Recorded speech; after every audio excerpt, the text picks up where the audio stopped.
Good morning, this is the Eager Beaver Show. You are listening to a True North Eager Beaver Media Incorporated podcast.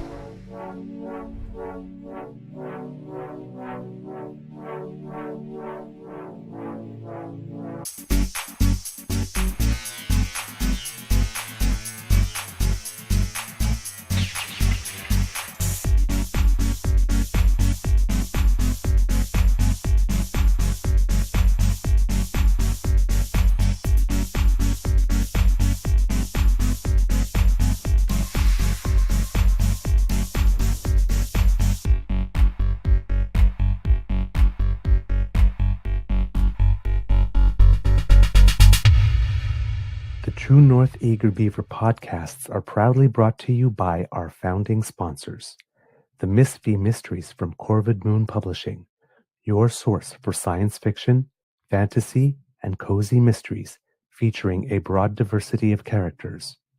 PsychicTarot.ca, book your tarot reading and unlock your spiritual journey.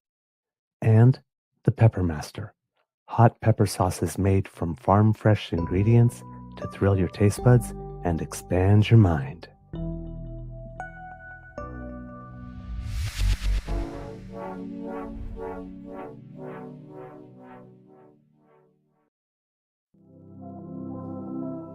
Well, good morning and hello, kids and cubs.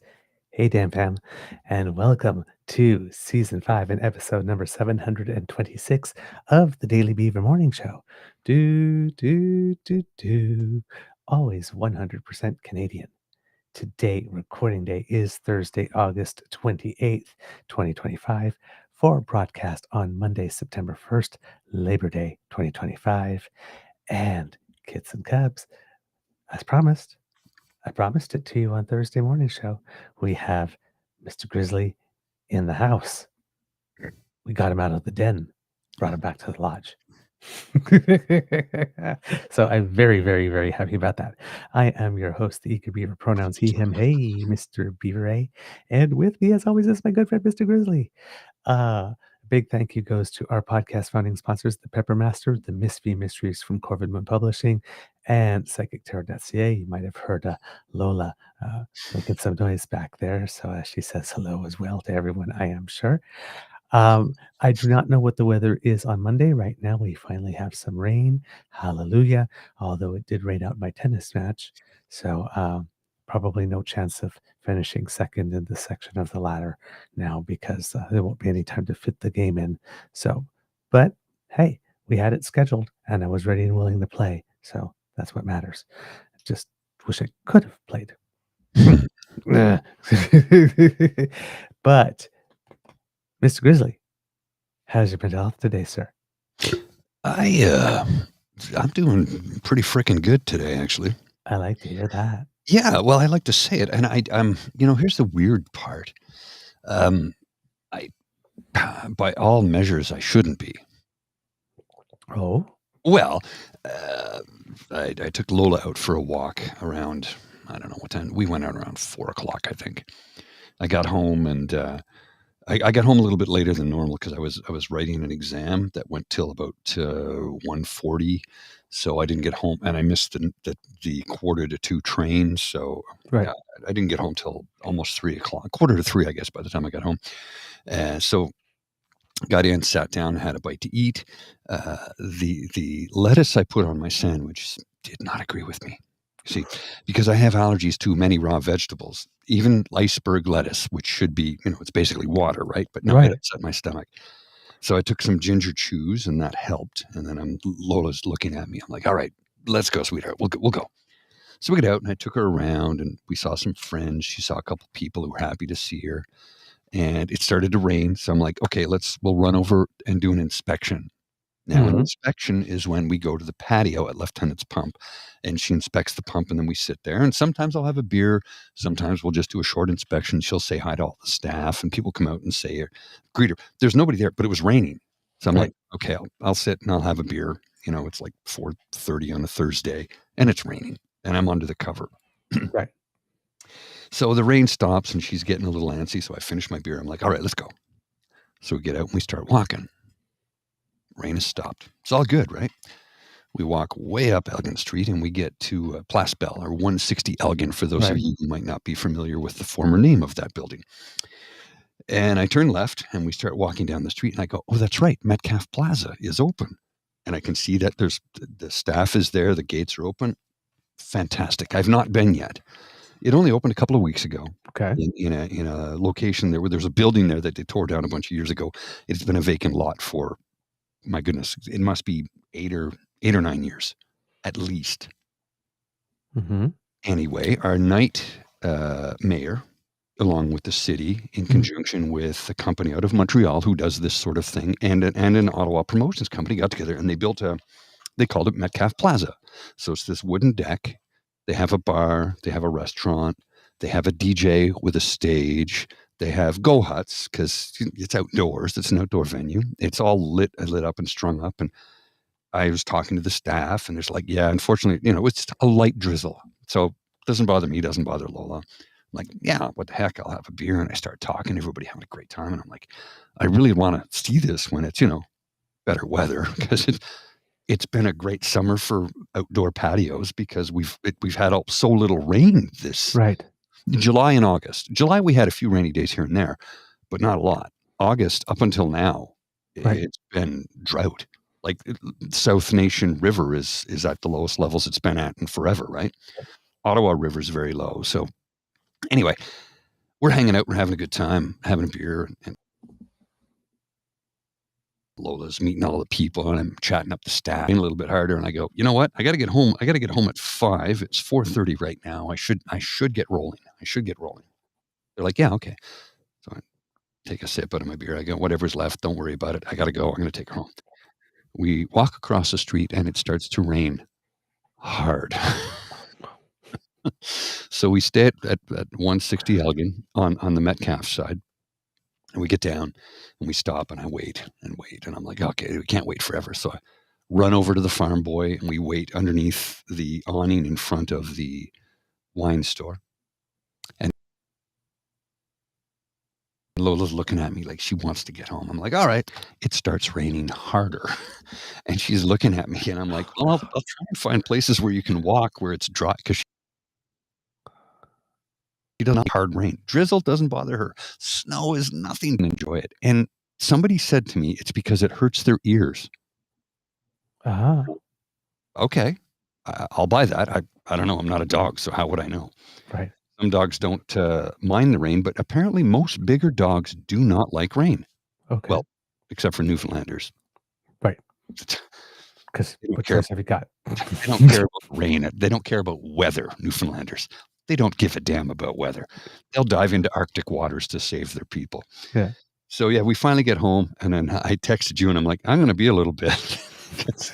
Lola is soaking wet. I got to towel her off and warm her up and brush her, take all her gear off. Oh, that's got to be washed now. So I had to wash all of that. So I smell like a dog. Thankfully, you can't smell that through the internet. I said, the heck with it. I'm going to pour myself a beer, sit down, and do this show with you. So here's where we are. So all of that should Smelling put like fresh mental dog. health in a terrible state, right? Yeah, okay. I can see that. But I'm feeling good because it was fun. Nice. Like she survived it. She Yeah. doesn't like rain. She survived it. We got home and I toweled her off. And then anybody who has a dog would know, you give your dog a bath and then you know how they get the super zoomies? Yep. She did. You've been to my home. There's not much room for a dog that big and muscular to get the zoomies. No, there is not. There's only so long you can run in any direction, really. And she did it. She didn't damage anything. But when she jumps on the couch, she's 90 pounds plus of solid muscle, as you know. So imagine her flying about 2 meters through the air and landing on the couch. There's a reason I'm not in a rush to buy a new one, right? Jeez. So yeah, so I mean, she's sitting here at my feet. She just, I gave her a nice brushing, and her brush has it's got a little steam thing in it. Mhm. So I always put a little CK1 with water, so she likes the smell of it. So she smells nice and pretty, There you go. pretty and warm. And she's staring at me like, "Dad, where's my collar?" because she always has her collar on. Right. And her collar's being washed, and her Shen's kerchief is they're drying right now. So she's kind of, Daddy, I'm naked. I'm completely naked. I'm like, yeah, I'm sorry. Just we'll put a towel on you later. I don't know. So anyway, yeah, that's how my not days me go. without my collar. Yeah, well, the funny thing is, and Bridget can attest to this, if I take her collar off, she goes bananas. She's like it's a panic for her. Right. Because when she came into our lives, she had a leash, a collar, and a blanket. That was all she had in this world. Mm-hmm. I get really emotional about this. So I said, I'm going to get her a new collar. So I got her this bright pink one. She had a pink one before, but it said Harley Davidson. And I'm like, well, whatever. But I didn't give it to her. So I took the old one off, and it sits in her house. But I put the new one on, and she just loved it. So when I take it off her, she gets upset because she thinks I'm taking it away. I'm like, no, just cleaning it. Come with me, watch. I'll clean it. And then she's like, okay, she's reassured. Yeah. Because so much of her life was in and out of shelter and different families, and anything that gets removed from her. Right. You know, she freaks. Like, we'll go over to Bridget's, and she's great. But after 4 hours, she gets really anxious. And Bridget was like, okay, let's go. We'll go back to your place, because she can't. It's like we don't want to do anything to upset her, because anyway, I get emotional. So sorry. She's been through enough. Exactly. So I just want to give her the best life I can, and I should have about 11 or 12 more years with her. So yeah, cool stuff. No, and like I said, she's love on four legs. And, she absolutely is. And for those who haven't had a big dog or the experience, he's not lying. I mean, I'm at least 160, and when we're on the couch together and she decides I'm part of the pack, and then just sort of leans on me and pins me to the couch and You says, feel it. You're staying here. You're not moving anywhere.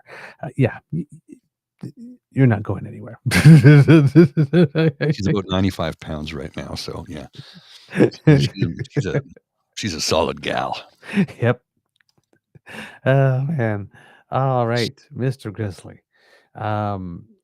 I don't know with the new job and the change of schedule, because different life schedules changed one's ability to actually consume and follow news, particularly when you start that early, and you have to go to bed earlier, and the things that you need to do, if you need to go to certain stores or do certain business, are only open certain hours. And Shit, I still got to go to the drugstore to pick up a script. They're open till 10. I'm see, good. but So as soon as we're done this, I got to run to the store. yeah, but that's what I mean. Those types of things, it changes one's ability to consume news. So I don't know how much news you've been able to follow where you are on things. So I'm just going to ask, has there been a couple of things on your mind that you just wanted to speak of? And then if I have anything I want to ask you about, I'll just put it out there. Well, so the last couple of days at work have not been super, super busy for me. So I've been started taking some more courses today just to keep myself occupied. Because there's, when you start a new, well, I can't get into the details of it. It's just there's projects that I'm waiting to start, but I'm sort of in a holding pattern. So I'm taking a lot of courses, but I do have a fair bit of time where it's like, okay, I'll just read CBC News. Right. I read CBC, BBC, and Deutsche Welle, because there's only so much, even though I have, believe it or not, on my computer, they're like, oh yeah, you can connect to your Facebook and Twitter. I'm like, I'm not doing that. No. They're like, that's a good idea, Paul. I'm like, I know you're telling me I can't. I'm not doing that. I don't bring that into my work world. Right. It's in my previous position. I had it on my phone. Right. Never on a work computer. Never on work computers never. Like, just, I'm sorry, that's not work. Right. Right. And where I'm working now, my phone gets locked up into a safe all day. So, unless I go out for lunch, which I just don't do, I have access to CBC, BBC, Deutsche Welle, and CTV. That's kind of it. Right. So I can keep up on some things, but there's some other things that I just don't have an opportunity, because I used to go to different, feeds. I'd go to Twitter, I'd go to Facebook, and I'd get, okay, that's interesting. Let me go and do the research. Right. Because just because I see something on a social media site, I don't take it at face value. Right. I look into it. Well, I don't have access to those things, so I can only see what I can see, which is, like I said, a few different reputable, legitimate, well-established legacy media Right. sites. Right. And one today had posted a Twitter link that I went, holy crap. Okay. If you've, I don't know if you've seen this. Maybe some of the listeners and viewers have. Of course, this is Thursday, August 28th. Right. And this is a previously recorded show for those of you who are watching this on the Monday morning. But when you see this clip of Mike Pence absolutely throwing Trump under the bus, watch this. I watched a little bit of the cabinet meeting this week, and I saw Secretary Bessent speaking very glowingly about the projection is $300 billion in tariff revenue this year. Well, tariffs are a tax, and American importers and businesses and ultimately consumers pay almost all of that. And so literally a week after we managed to extend the Trump-Pence tax cuts and prevent a $2,000 tax increase on working families, the administration is right now boasting of the fact that that the average American household is going to see about $3,000 increase in the cost of goods because we're paying that. So that's why I referred to Liberation Day. I said could well be the largest peacetime tax hike in American history. I watched a little bit of the cabinet. Like, holy crap. Mm-hmm. No Look, lies detected there. well, here's the thing. I do not like Mike Pence as a human being. Nope. For a lot of reasons. A number of reasons. However, I know where you're going with this. I've stated he believes in democracy. He believes in the rule of law. Yep. I mean, when Trump basically let his minions want to go and hang him, and Trump didn't do anything about it, and Pence was there to go, no, I'm here to defend democracy and verify the results of the election on January 6th. We all know what took place. Again, I do not like the man. I don't like his politics. I don't like what he has to say. But he does believe in democracy, and he does believe in the rule of law. He always has. The night shortly after he first got elected, he went to see, I think it was Hamilton, with his son, and he walked in, and they booed him. And he looked at his son and said, son, what you're hearing is democracy in action. And I went, I got to respect that. I mean, what he's done, I don't care for. I don't like that he brings religion into it. But again, he believes in democracy. He did not agree with this whole steal thing, that the election was stolen. He didn't believe any of that. He knew damn well that it was a free and fair election. And he did his part to verify that. Right. And Trump's minions wanted to set up some gallows for him. Right. So for him, in this instance, the gloves are off. He doesn't give a damn anymore. And he's simply telling the truth.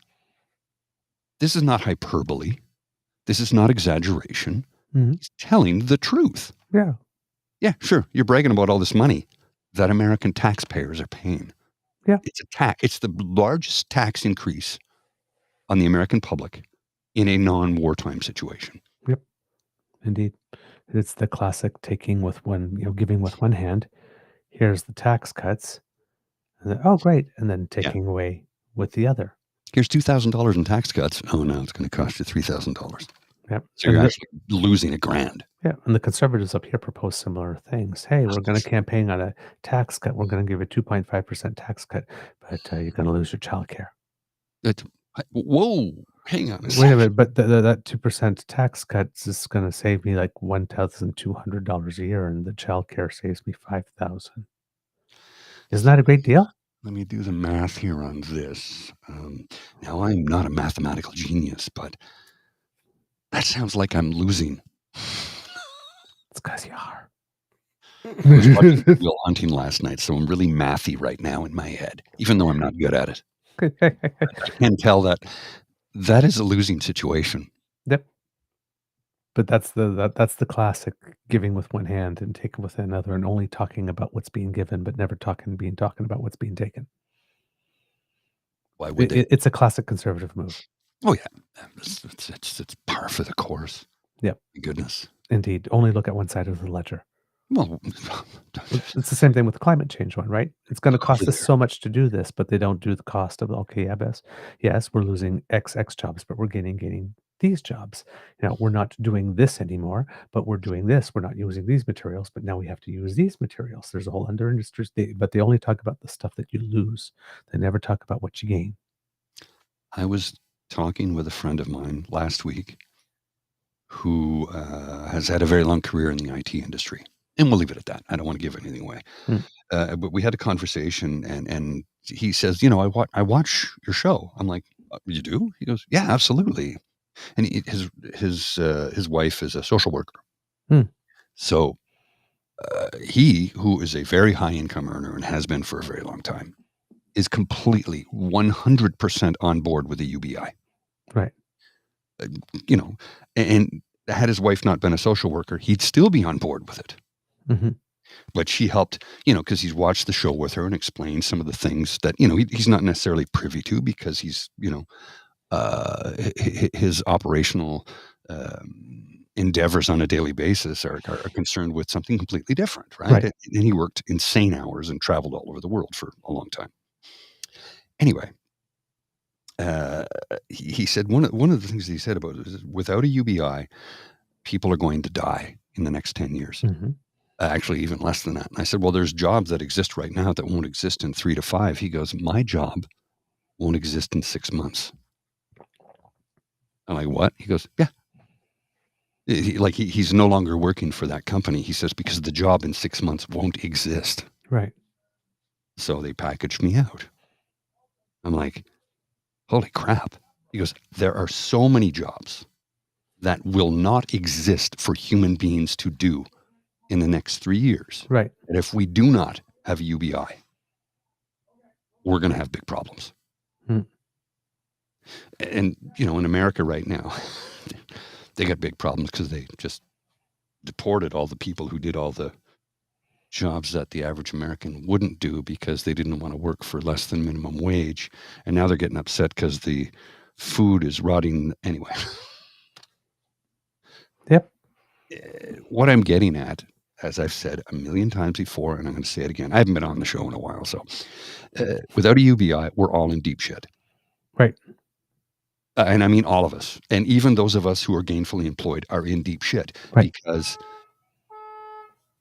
That's at my end. Okay. So I'm like, that's not here. So folks, myself, will I be directly impacted by it financially? No, because of the industry I'm working in. However, it will affect the greater economy, because if people don't have an income, how do they buy goods and services? So that means more and more people will be laid off. There was an article I read just the other day on the CBC about a pub owner in downtown Toronto who received something like 700 applications for 5 positions.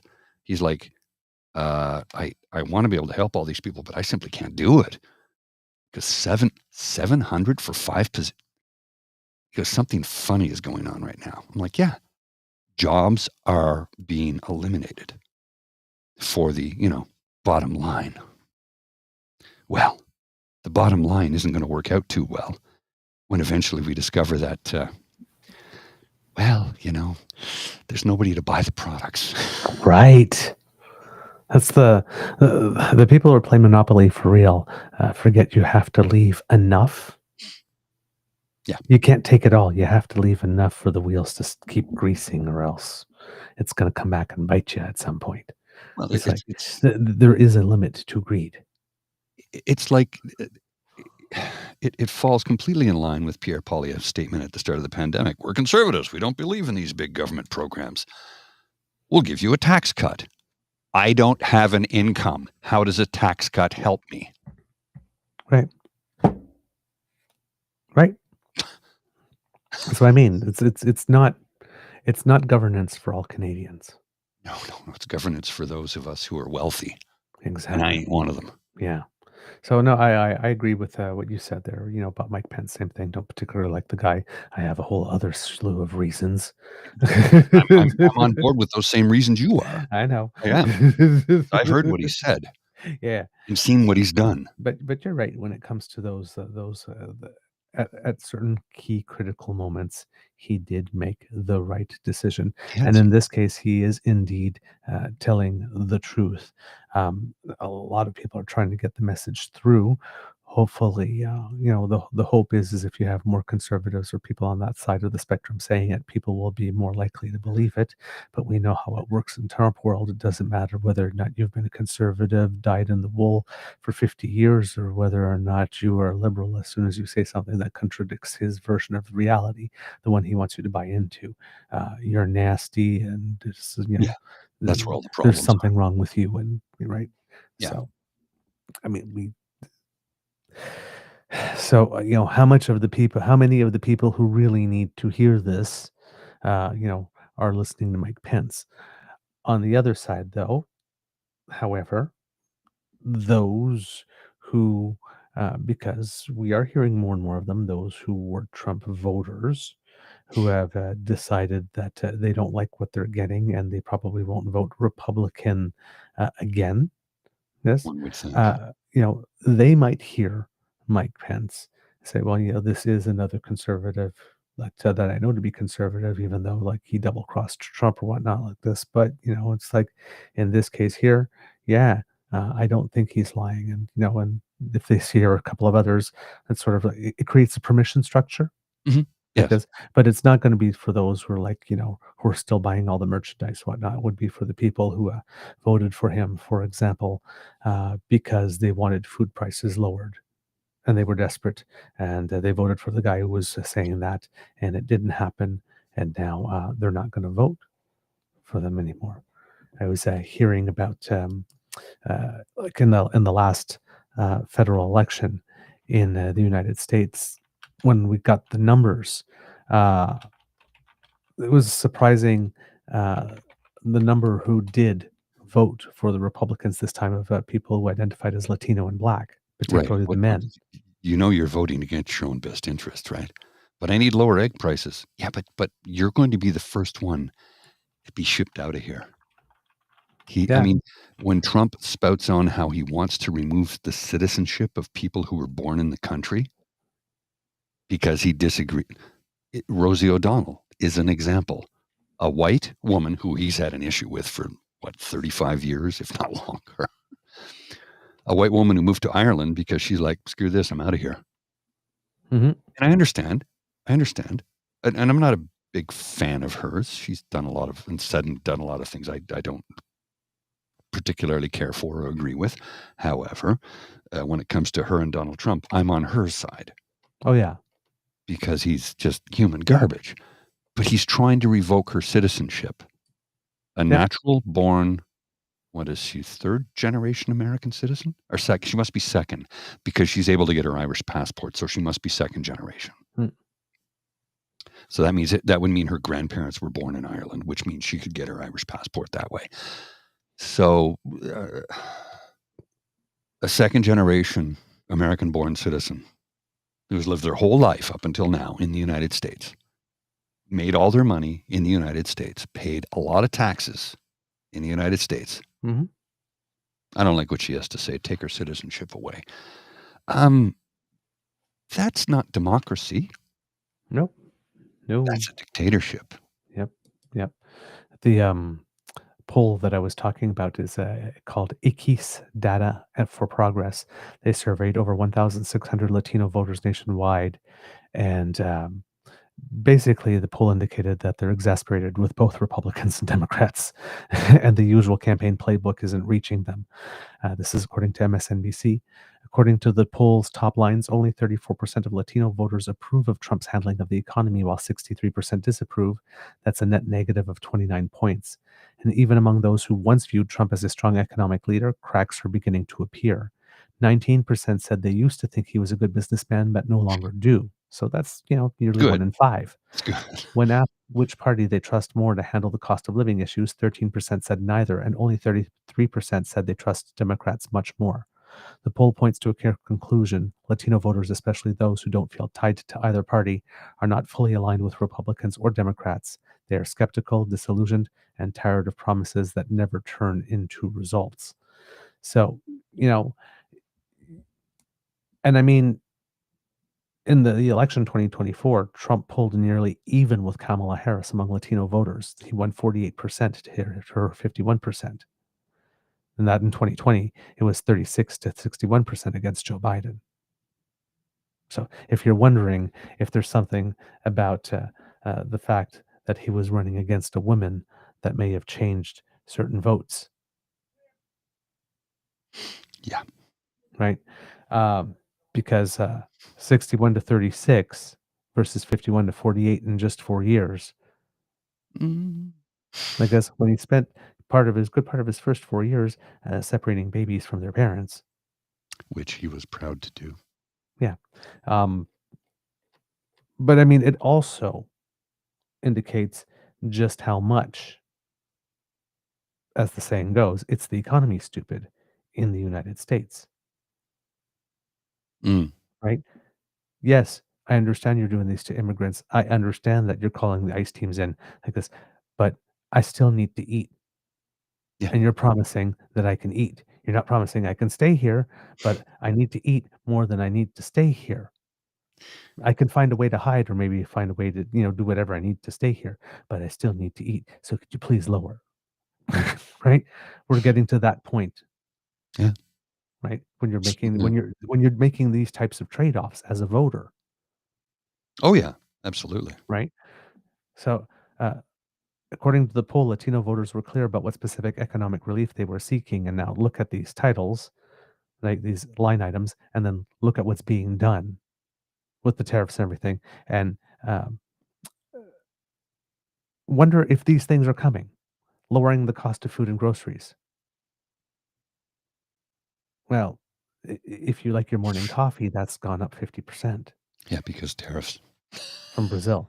Cutting taxes for the working and middle class. Yes, there is going to be a tax cut because, as Mr. Grizzly said and as Mike Pence acknowledges, but that and more is going to be taken away by the higher cost of everything because he decided to wage an economic war on 200 fronts all at once, which nobody ever advises. But he's smarter than everybody else, so he's doing it.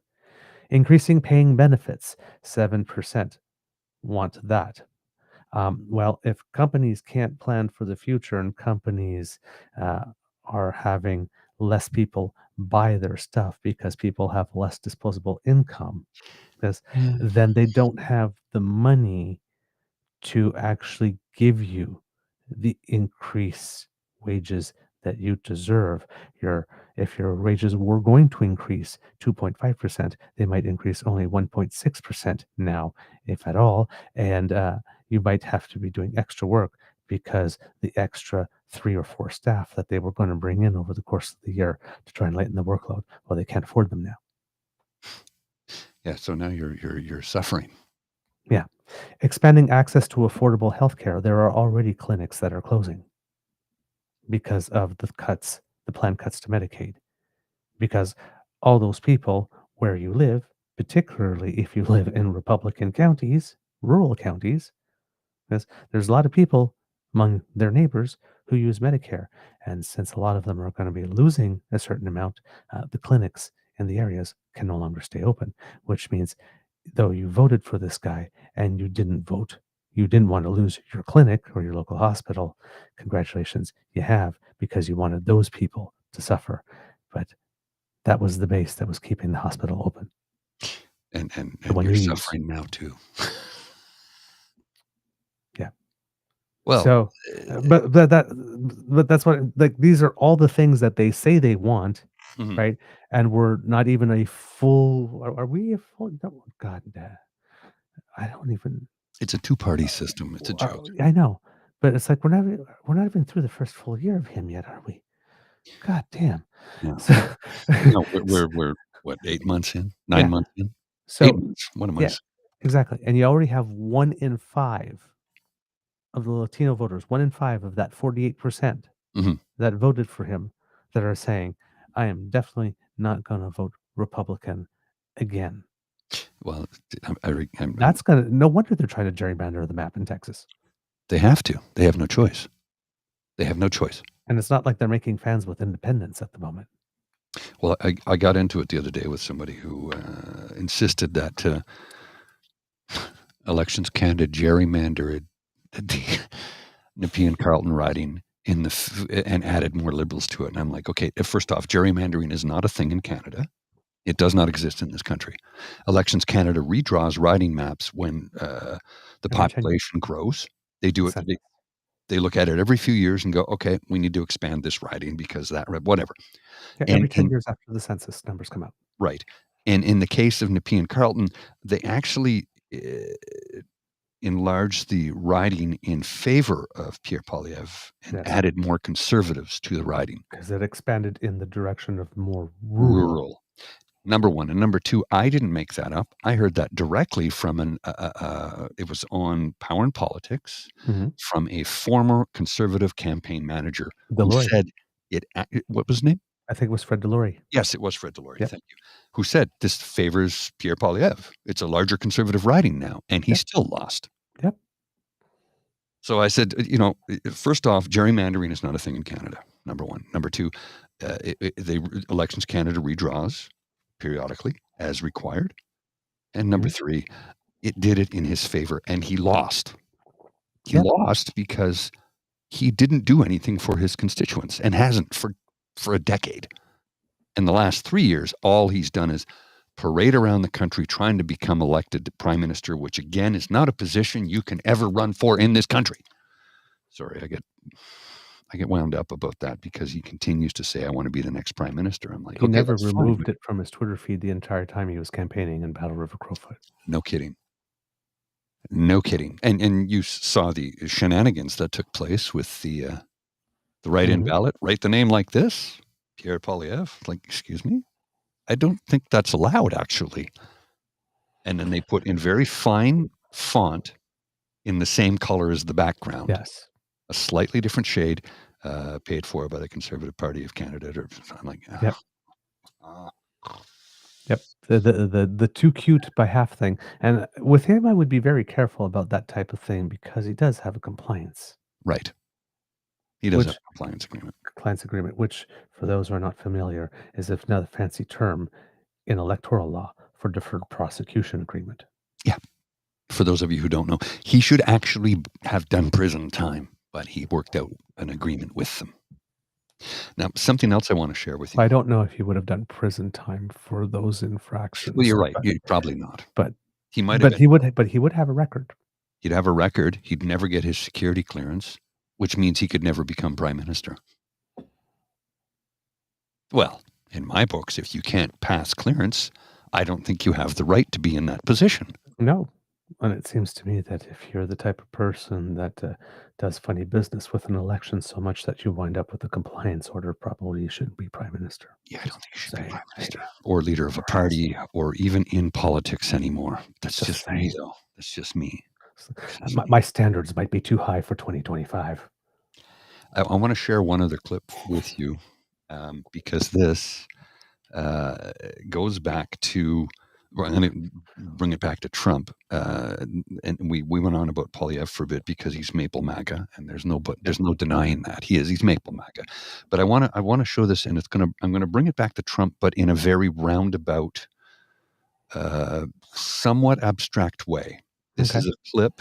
I don't believe you've seen this. I saw this the other day, and I was like, "Yeah, I've been trying to say this, but this man said it perfectly." And it's the clip's not long. It's like I think it's less than 3 minutes. Yeah, I saw it on the gram. I have it on my Facebook. I'm going to share it with everybody right now. Let me just bring it up here. We'll bring it up, and then I'll hit play. And we'll let me just change the comment. There we go. This is all we need because it's in this format. Watch this. It is going to it's going to enlighten a few people, I think. Can't black people just get over it? Like, slavery was a long time ago. All right? Why can't they just move on? Well, this is sort of precious coming from people who set off fireworks every July 4th. Because that's some old shit too, right?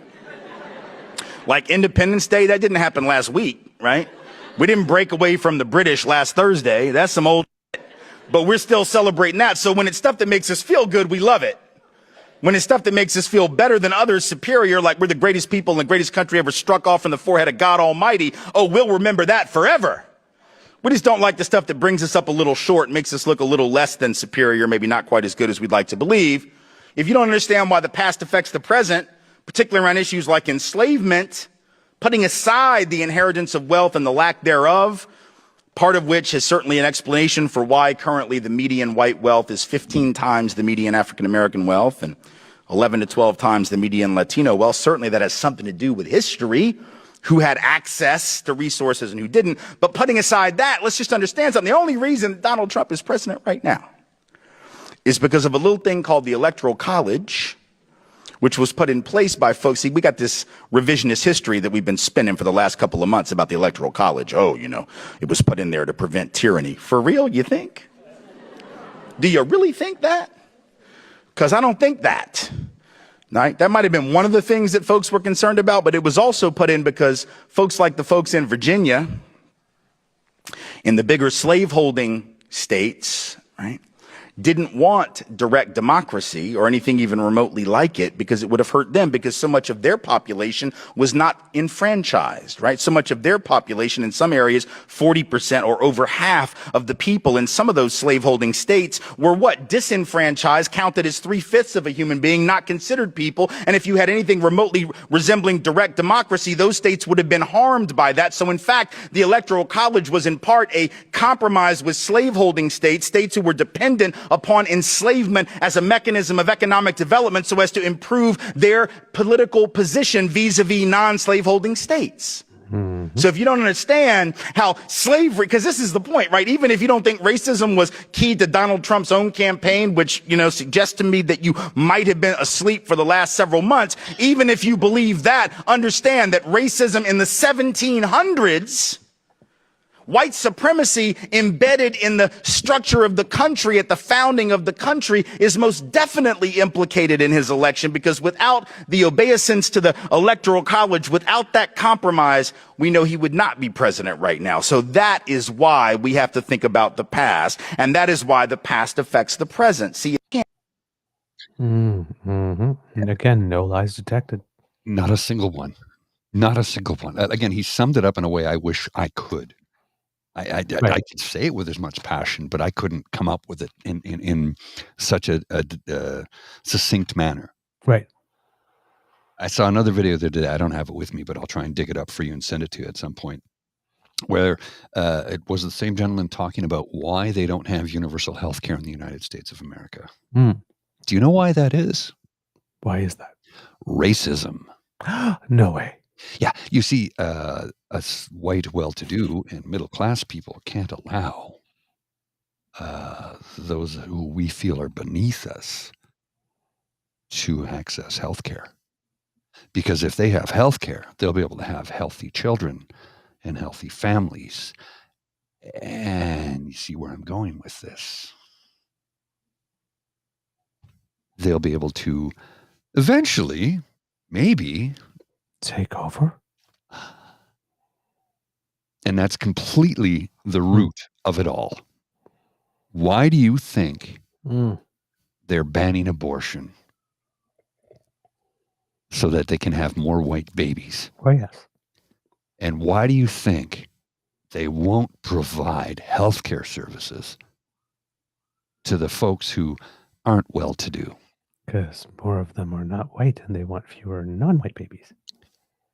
Less non-white babies.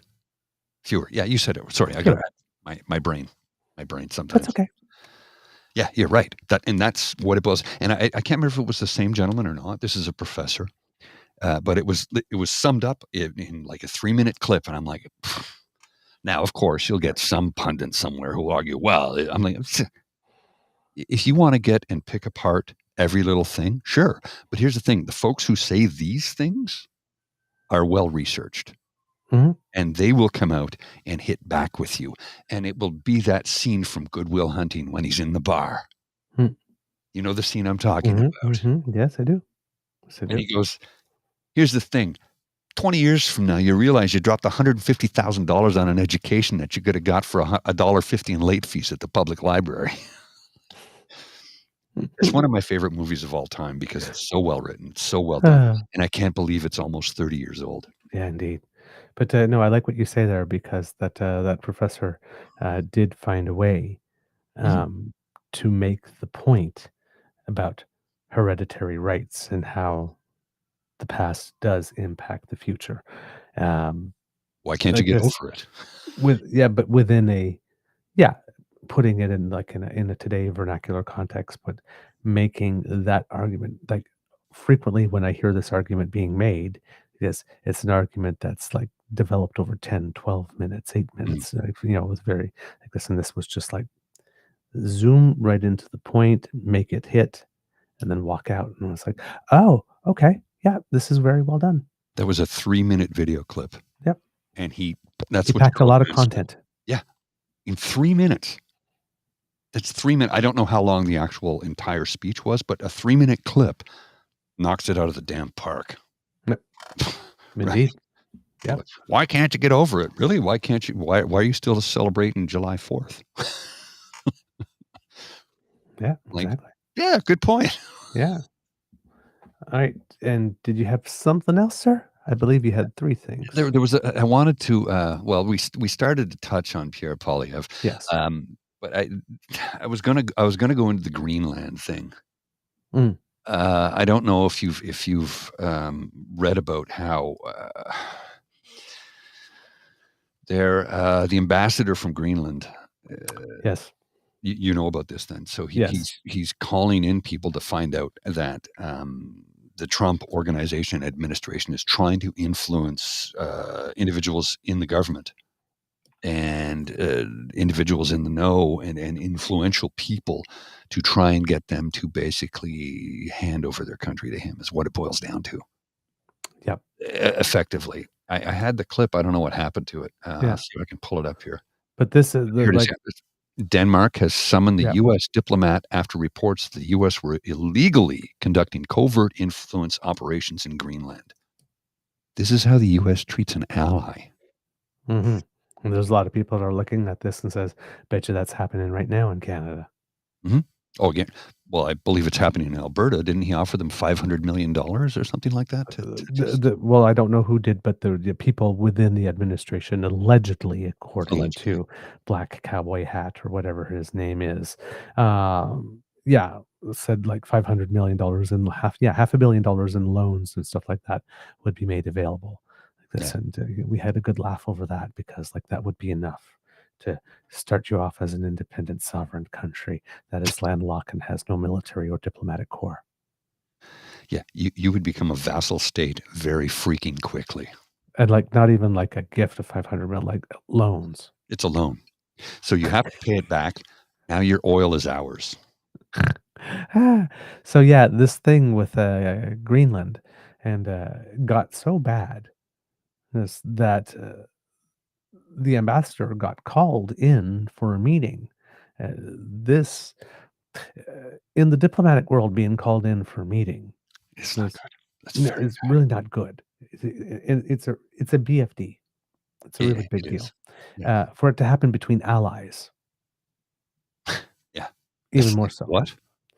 Well, according to the BBC, the U.S. representative went, and the U.S. has told Denmark to calm down. Oh, yeah, that's going to work. After the top U.S. diplomat in Copenhagen was summoned over claims that Americans had been conducting covert operations in Greenland, Denmark's public broadcaster DR quoted sources as saying the aim was to infiltrate society and promote its secession from Denmark to the U.S., although it was unable to clarify who the men were working for. A White House official would not confirm an influence campaign was underway, but said, "We think the Danes need to calm down." I thought you guys didn't like Taylor Swift. Just saying. Foreign Minister Lars Løkke Rasmussen said, any attempt to interfere in the internal affairs of the Kingdom of Denmark will, of course, be unacceptable. Danish intelligence warned Greenland was being targeted by, quote, various kinds of influence campaigns. A U.S. State Department spokesperson said Chargé d'Affaires Mark Stroh had met with the Ministry of Foreign Affairs, adding he had, quote, a productive conversation that, quote, reaffirmed the strong ties between Greenland, Denmark, and the U.S. The spokesperson could not comment on, quote, the actions of private U.S. citizens in Greenland, but said the U.S. has always respected the right of people of Greenland to, quote, determine their own future. U.S. President Trump has said several times Pull he this wa- leg and it plays jingle bells. Exactly. U.S. President has said several times he wants to annex Greenland, a semi-autonomous part of the Kingdom of Denmark, and Vice President J.D. Vance has accused Copenhagen of underinvesting in the territory. Like that's your effing business. On a visit to Greenland a few months ago, Danish Prime Minister Mette Frederiksen warned the U.S. that, quote, you cannot annex another country. Denmark's foreign minister said in a statement to the BBC that the government was, quote, aware that foreign actors continue to show an interest in Greenland and its position in the Kingdom of Denmark. It is therefore not surprising if we experience outside attempts to influence the future of the kingdom in the time ahead. Yeah. Yeah. Uh-huh. Sure. Yeah. Yeah. None of that is good. Yeah. Well, and what's really interesting about this is the second ambassador to be called in France as well. It just happened because the American ambassador to France is Kushner's dad, Jared's daddy. Oh, right. Yes. Who is, of course, Jewish.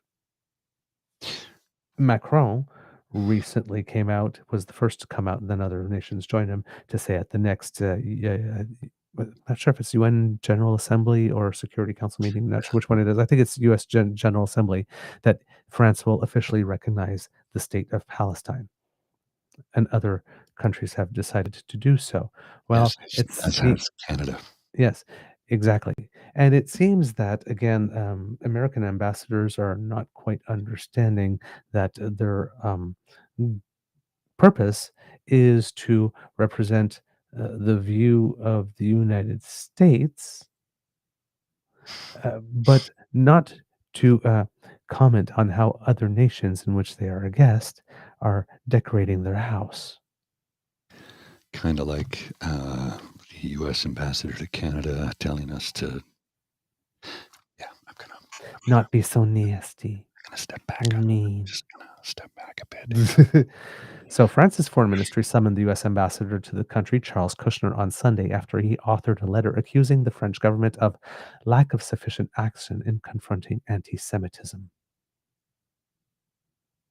France strongly rejected the unacceptable allegations in Kushner's letter, which the ministry said, quote, fall short of the quality of the transatlantic relationship. Ouch. Between the U.S. and France. On Monday, a French diplomatic source told CNN that the U.S. Chargé d'Affaires was summoned to the ministry's headquarters in Paris in Kushner's absence, and he was not in Paris.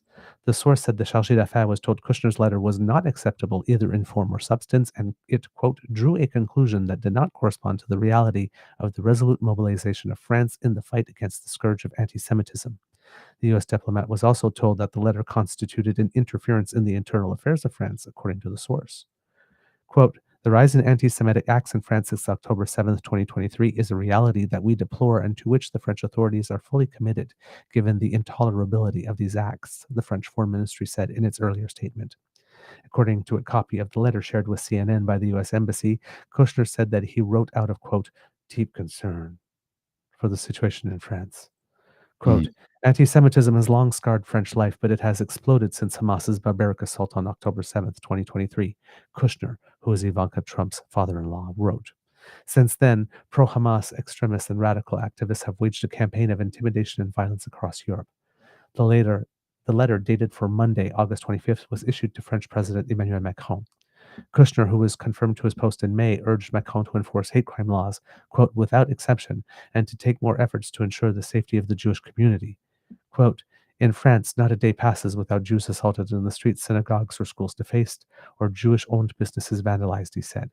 Public statements haranguing Israel and gestures toward recognition of a Palestinian state emboldening extremists fuel violence and endanger Jewish life in France, Kushner wrote, in response to France and several other Western nations announcing plan to recognize the state of Palestine in September. So as Canadians, given that we are going to do that, we should also assume that that letter was written to us. Sure. Just saying. He also advised the French president to, quote, abandon steps that give legitimacy to Hamas and its allies, while pointing to U.S. President Donald Trump's measures in the U.S. Quote, President Trump and I have Jewish children and shared Jewish grandchildren. I know how he feels about anti-Semitism, as do all Americans, he said in the letter, referring to several Trump administration moves, including enforcing, quote, civil rights protections for Jewish students on university campuses and overseeing the deportation of Hamas sympathizers. Asked whether the Trump administration stood by Kushner's comments, State Department spokesperson Tommy Pigott told CNN on Sunday, quote, yes, we stand by his comments. Ambassador Kushner is our U.S. government representative in France and is doing a great job advancing our national interests in that role. CNN has reached out to the White House for comment.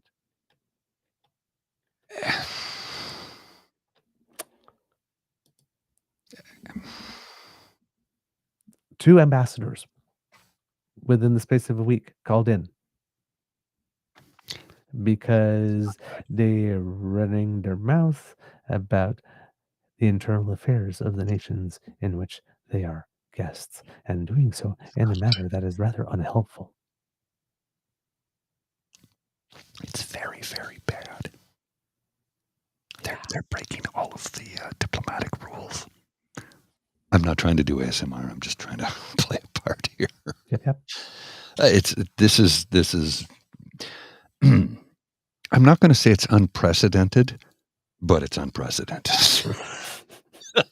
Like, when was the last time you've had this happen? It's really rare. Like the one I most remember is when that Russian ambassador in Canada had the accident where he wasn't an ambassador. He wasn't. No, he wasn't. No, it wasn't an ambassador. Sorry, he was a diplomat, but not an ambassador. Correct. Yeah, and exactly. He was out of the country within like 12 hours or something. Yeah, but he was driving drunk and hit someone with his car. Yeah. Now, technically speaking, yes, you can't arrest him or charge him unless. So Russia if he pulled out a gun and shot somebody, if he killed somebody, that there's charges for that. I'm not sure exactly how that works, but they can't claim diplomatic immunity in that instance. Mm-hmm. But I can't remember if the person was killed or not in that accident. And I think they were, but I think when it comes to diplomacy and diplomatic immunity, when it comes to drinking and driving incidents, it's not cut and dried there. Yes, it's very gray. Anyway, he was gone in like 12 hours. He was out of the country, never to be seen from again. Now, what happened to him when he got back to Russia? I don't know. I have no idea. That was long before Putin was in power. Was Gorbachev still in power at the time? That's a good question here. That was back in 2001, so it was after Gorbachev. Yeah, it was after Gorbachev. Maybe I don't think Putin was in power at the time. Maybe he was. Either way, I remember thinking at the time, like, the right thing for them to do would have been to bring him in for at least questioning. At the very least, like, we wouldn't be able to hold him for any length of time. I don't know if he could have even been charged, but they just. It would seem that the Russians did the investigation. He was expelled, but he was prosecuted in Russia. Yes, yeah. For having done it, because it's an international incident. It's really bad. Oh yes, it's really bad. Now, how was that family compensated? I have no idea.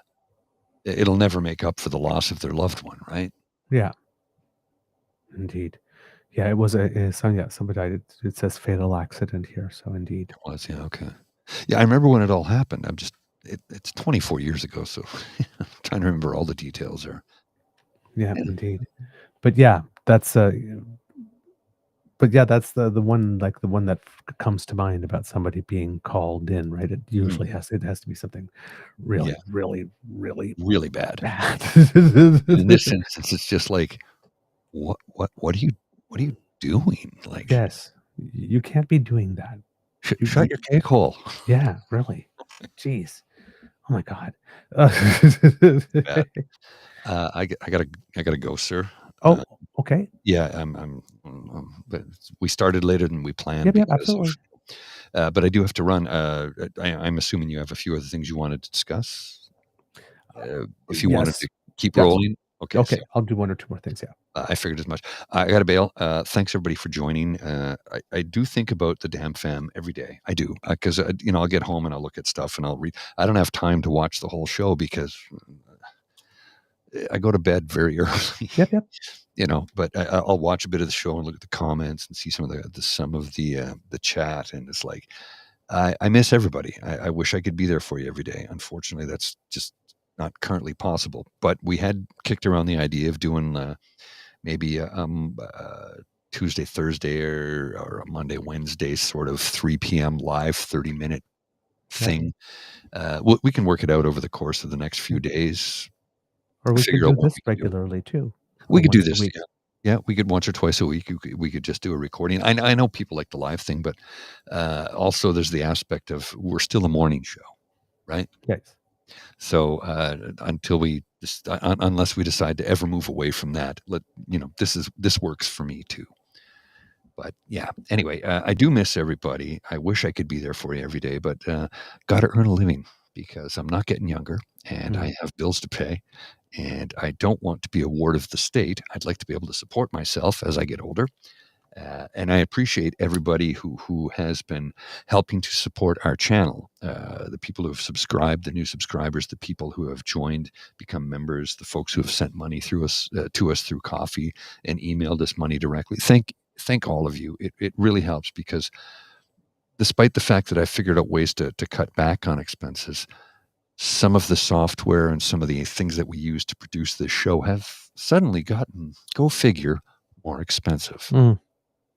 So you're helping us to keep the show running, and I greatly appreciate it. And I'm honored by it. I really am. So thank you for that. Got to go. Before you go, My Mr. words Grizzly? of wisdom. Pardon? Yes, thank you. You read my mind. You read my mind. My words of wisdom. Remember to breathe. And I know I've said this many times before, and I say it on my ASMR channel. Remember to breathe. And sometimes we forget to do it. I mean, autonomically, we do it because you have to. But remember to breathe with purpose. Remember to stop, close everything out for 15 minutes. Sometimes that's all it takes. Just shut the world out for 15 minutes. Close your eyes or just stare at something. Empty your brain as much as you possibly can and take deep, meaningful breaths because it will help you to calm down. It will help you to relax. It will help you to get to a place where you can see things through a different lens. And it's something I've learned to do every day. I do it in different manners. Usually when I'm on the train, I just zone out until like, bing, oh, there's my stop. It's not long. Some days I do it when I'm walking home, or actually usually when I'm walking to work, not walking home, because there's not a lot of traffic at 5 a.m. Sometimes I'll do it when I'm walking Lola at 4:30 in the morning. Sometimes I'll do it in the shower at 4 a.m. I'll just zone out for a couple of minutes, and then I have an alarm to remind me it's 4:15. Get out of the shower, make your coffee, get something to eat, take Lola out. It's been a very dramatic shift in my life, and everything is down to the minute, and it's organized. And this morning I woke up at 4:15, so it was like, whoa. So I didn't eat breakfast. I got to work. I was confused. My coworker looks at me and goes, "You okay?" And I go, "No, I slept into 4:15." He goes, "You slept into 4:15?" I go, "But I get up at 4." And he goes, "No, you know what? I get it. Everything is scheduled down to the minute." Right. I go, "It is." Right. I missed the 5:35 train. I had to catch the 5:45 train. Now I still get to work at 6 a.m. It's not a problem. I make it to work on time, but I'm getting in and sitting down and starting immediately. Right. I like to get a few minutes early so I can make a cup of coffee, Right. Just relax and settle in. I log on at 6 and my day goes. This Right. morning I sat down and started immediately. Right. So it's amazing how 15 minutes can completely throw your day off. Yes. So take a few minutes out of your day, try and find a time to schedule 15, 20, 30 minutes to breathe. Focus on you for 15 or 20 or 30 minutes, whatever you can spare. Literally block it in your calendar. Set an alarm on your phone. Remind yourself, I need this time for me, and shut everyone out. Because if you don't do it, it can really wreck your day. Yeah. That's I good got to advice. go. Thanks for joining. Great to see you, Mr. Beaver. We will talk Good soon. to see you, my friend. I will be seeing you as soon as I can. All right. There you go, Mr. Kits and Cubs, Mr. Grizzly, for you with a couple of things that have been on his mind this time around, and opportunities to talk about stuff going on in the world and a little bit at home. Before we sign off for the day, I do indeed have one or two things for you, Kits and Cubs. Since we've been talking about diplomatic relations and all that type of stuff, it's according to the Canadian press, it seems that we've made some headway in our relationship with India. It seems that India and Canada have named their new high commissioners today, Thursday, when we're recording this, 10 months after both countries expelled their top envoys. Foreign Affairs Minister Anita Anand said Christopher Cooter will be Canada's new high commissioner to India. He will take on the role after 35 years as a diplomat, including postings in Israel and South Africa, as well as New Delhi 25 years ago. India's foreign ministry says it will assign its envoy to Spain, Dinesh Patnaik, to Ottawa shortly. Relations between Canada and India have been strained since Canadian police accused New Delhi of playing a role in the June 2023 assassination of Sikh activist near Vancouver. It's Harjit Singh Nijjar. The chill began to lift slightly in June when Prime Minister Mark Carney invited Indian Prime Minister Narendra Modi to the G7 summit in Alberta, and both countries agreed to restore their top diplomats. So that news has happened. While we still have issues with the government of India, this is a good deal, because when you remove your ambassador or your high commissioners to other countries, other Commonwealth countries, we send high commissioners instead of ambassadors, but it's the same thing. When that's the case, it makes it harder to be responsive, as we saw in Iran when that plane crashed with so many Canadians and Canadian permanent residents on board. We had to go through other nations in order to be able to get any type of action or movement on that, because we didn't have an ambassador there. Stephen Harper had closed down our embassy in Iran. So it's good that we are establishing this connection here. I'm hoping that, given what's happened with the United States has slapped a 50% tariff on India as well. It was 25%, but then they added another 25% to try to deter India from buying Russian oil. So if India and United States are not in a good moment and in good posture at this moment, it is perhaps something on the chessboard that changes the calculus significantly for the government of India, and maybe it's not as much in their interest anymore to be seeing Canada as an enemy or as a punching bag, because it's got bigger fish to fry now, and it's not like we don't have oil too. So, and of course, it's not like we don't have a very strong Indian diaspora in Canada as well. So, India might be seeing a shift in their geopolitical interests on this continent as well. So, the timing of this could or could not I don't have enough information one way or another to be able to even to speculate in one direction or another. But I'm just seeing this opening, how with the pieces moving on the chessboard, and maybe there's a link in this, or maybe something about that has made this possible at this time.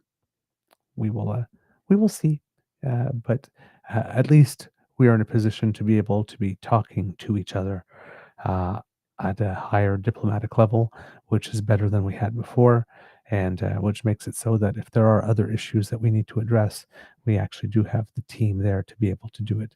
So I'm okay with this decision. Yeah, I wasn't necessarily too keen on the decision to have Modi at the G7, even though I do understand the economic realities. But that uh, combined, that may have opened the door that leads to this. And then when you add the fact that the United States just recently doubled the tariffs, that could have been the final accelerant to say, okay, we need to put this aside because this is a silliness, and we have to dedicate our attention to much more pressing matters. So let's hope that that is indeed the case.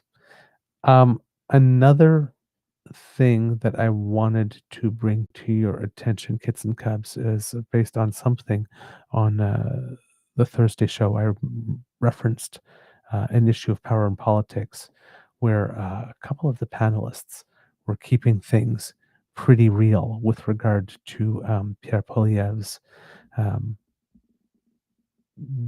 declaration or assessment of Carney having gone to Europe for basically purposes of showbiz and having signed phony deals, a declaration that did earn him the rebuke of the German ambassador to Canada on Twitter, releasing a statement indicating that the joint declaration of intent is indeed not nothing, and definitely not showbiz. Probably very strongly suggesting, but because he was too polite or too classy to say it, that Germany doesn't do show business. So we resent the implication of your suggestion. Well, in that, when it comes to that element in particular, on the industry, on the issue of episode, not issue. My word, I'm having troubles. On the episode of Power Politics to which I am referring, industry minister Melanie Joly was, and she was asked about Pierre having said this. And we have stated before on the show that, how would I put it? Let's put it this way. I remember the question that she and Christian Freeland were being asked, I think when it was they were in Ukraine, and I believe it was by then CBC reporter Travis Stanraj. And the question was just so insipid and stupid that they both rolled their eyes at him. And I mean, they did answer the question, but they kind of put him in his place just by the tone and body language that was going on while they were answering that. Well, in this moment, after JP Tasker asks her the question, there is a pause, and there's something in body language that seems to indicate that she's probably not the biggest fan of Pierre Poilievre at all. I have a feeling that she doesn't like him at all very much. And it's a moment, we've seen a moment similar to this from Mark Carney. when he asked a journalist who asked a rather bad faith question to look inside themselves, because it was the question as formulated just assumed the absolute worst of others. So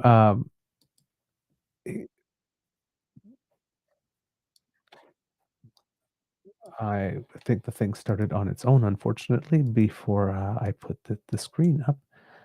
So let's do that. And send this back a couple of seconds, and here we go, kids and cubs. You've been in Europe, the Prime Minister has been in Europe, and we heard from Conservative leader Pierre Poilievre, who has been, maybe not a huge surprise, but a bit critical of what's been signed over the last few days with the Prime Minister in particular. And he says that the one deal with Germany on critical minerals is a phony declaration that is unenforceable with no money attached, and he's coming home with nothing of consequence.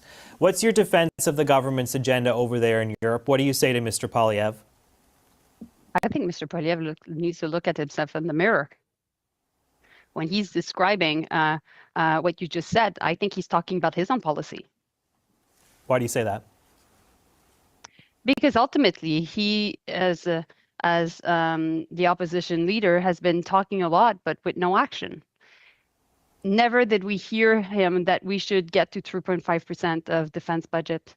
Never did we hear him talking about the fact that our armed forces should get a pay raise in order to recruit better and to make sure that we could support our strong men and women. Never did we hear that we should increase defense procurement to make sure that we build more in Canada. Never did we hear from him neither the fact that ultimately we need to be less reliant on the US to become closer to Europe, and that's exactly what we are doing. And never did we hear him about also everything that is linked to our airspace sector and F-35s. So I could go on and on and on, but I think we have not a lot of time for this interview. I want to start where we ended with the Canada-US relationship. In March. So, yeah, she is not impressed with him at all, and definitely called out the game here. It is true, indeed, that if we're talking about somebody who's just doing show business and coming up with empty statements and declarations, it's Pierre. So, yeah, the sort of like the stop and the right. You can tell that everything about that is signifying is that this man is exhausting and not serious, clearly. The other clips that I wanted to show you came from the panel discussion afterwards. And in this one, because in these panel discussions, there's a liberal representative, there is a conservative representative, and there is an NDP representative, and not necessarily MPs, but either pundits or strategists or whatnot that are called to give their opinions and give their assessments. And these try to be less partisan. In this case, in the two clips I want to show you, I want you to pay attention to the answers in particular by conservative pundit Tim Powers when speaking about what Pierre is doing and what Pierre is saying here. Now, and also about like the realities of what's going on the ground in certain instances. So, for example, in this first clip, we will be talking about the United States and, all the people that are making statements of fact, like they know what's gone in the room and can transpire. They know what we've conceded, what we've got nothing for it, all this kind of stuff, right? They say what they want to be true as if it was a fact, when the truth is that we just cannot know. So, in this particular instance, we'll see the comment of Tim Powers among the other comments. And again, you wouldn't expect, given the way that the game is being played in recent times, in recent years, that it would be the conservative on a panel that would not stand by the position that the leader of the Conservative Party is trying to put forward. But in this case, it is precisely what happens. So please, interventions are good, and there's a bit of a a reality check and good content in all of them. But it's again, it's the house from which the call is coming. That's particularly interesting here. U.S. Trade Minister Dominic LeBlanc is leaving Washington earlier than planned. He was supposed to be there until Thursday. That's not happening at this point. What's your take? Is that a bad sign that he's leaving early after meeting with Commerce Secretary Howard Lutnick yesterday? Well, I think it's pretty hard to read into this at all. It could be that they advanced the agenda faster than they thought it would. It could be that, that the U.S. administration is distracted on something else. And so, I don't think that the one thing I would say is he didn't leave in a huff. He didn't leave abruptly. It was just a bit of a shortened trip. So I'm going to remain positive that things progressed. I think we all know that ultimately the president has to figure out what he wants to do in terms of Canada. And ultimately, it's going to be him deciding what kind of deal we're going to strike and when it's going to be, because that's just the way he's doing business with absolutely everybody. And Canada is no exception. Yeah, Tim. So, go ahead.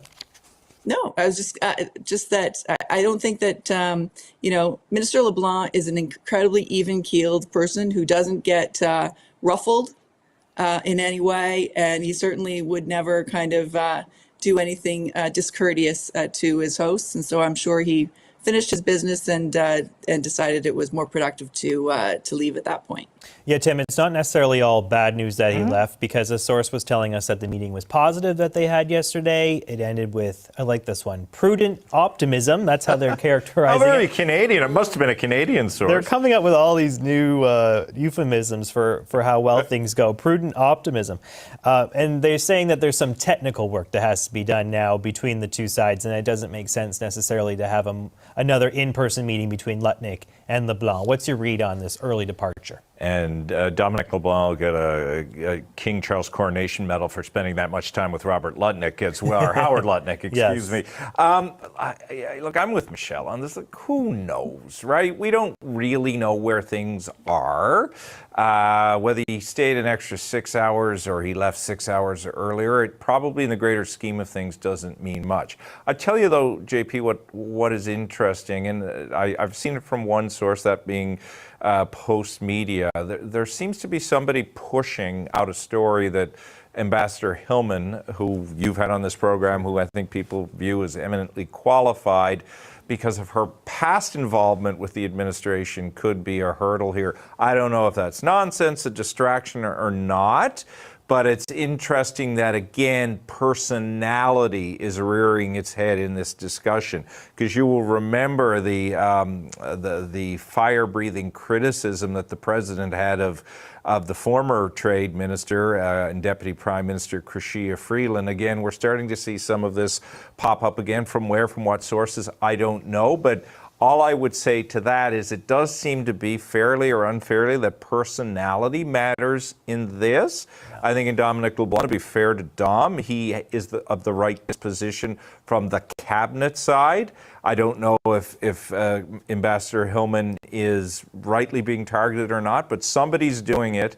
Be fascinating to find out why. At least that vitriol's not being directed at Prime Minister Carney, though, from the president, right? That's a plus. I mean, what was the last thing we heard from Trump? Carney's a nice guy. They're going to get... No, it's nice. It was nice. Yes. Jordan, what do you make of this early departure? Do you think we should read the tea leaves on this one, or is it just, meh, it is what it is? I think it's really tough to read the tea leaves, but I would say, I think on the scale of positive statements, I guess prudent optimism falls somewhat under constructive. So maybe, yes. I think it's interesting to see, because these readouts are now so carefully attuned in terms of what's happened.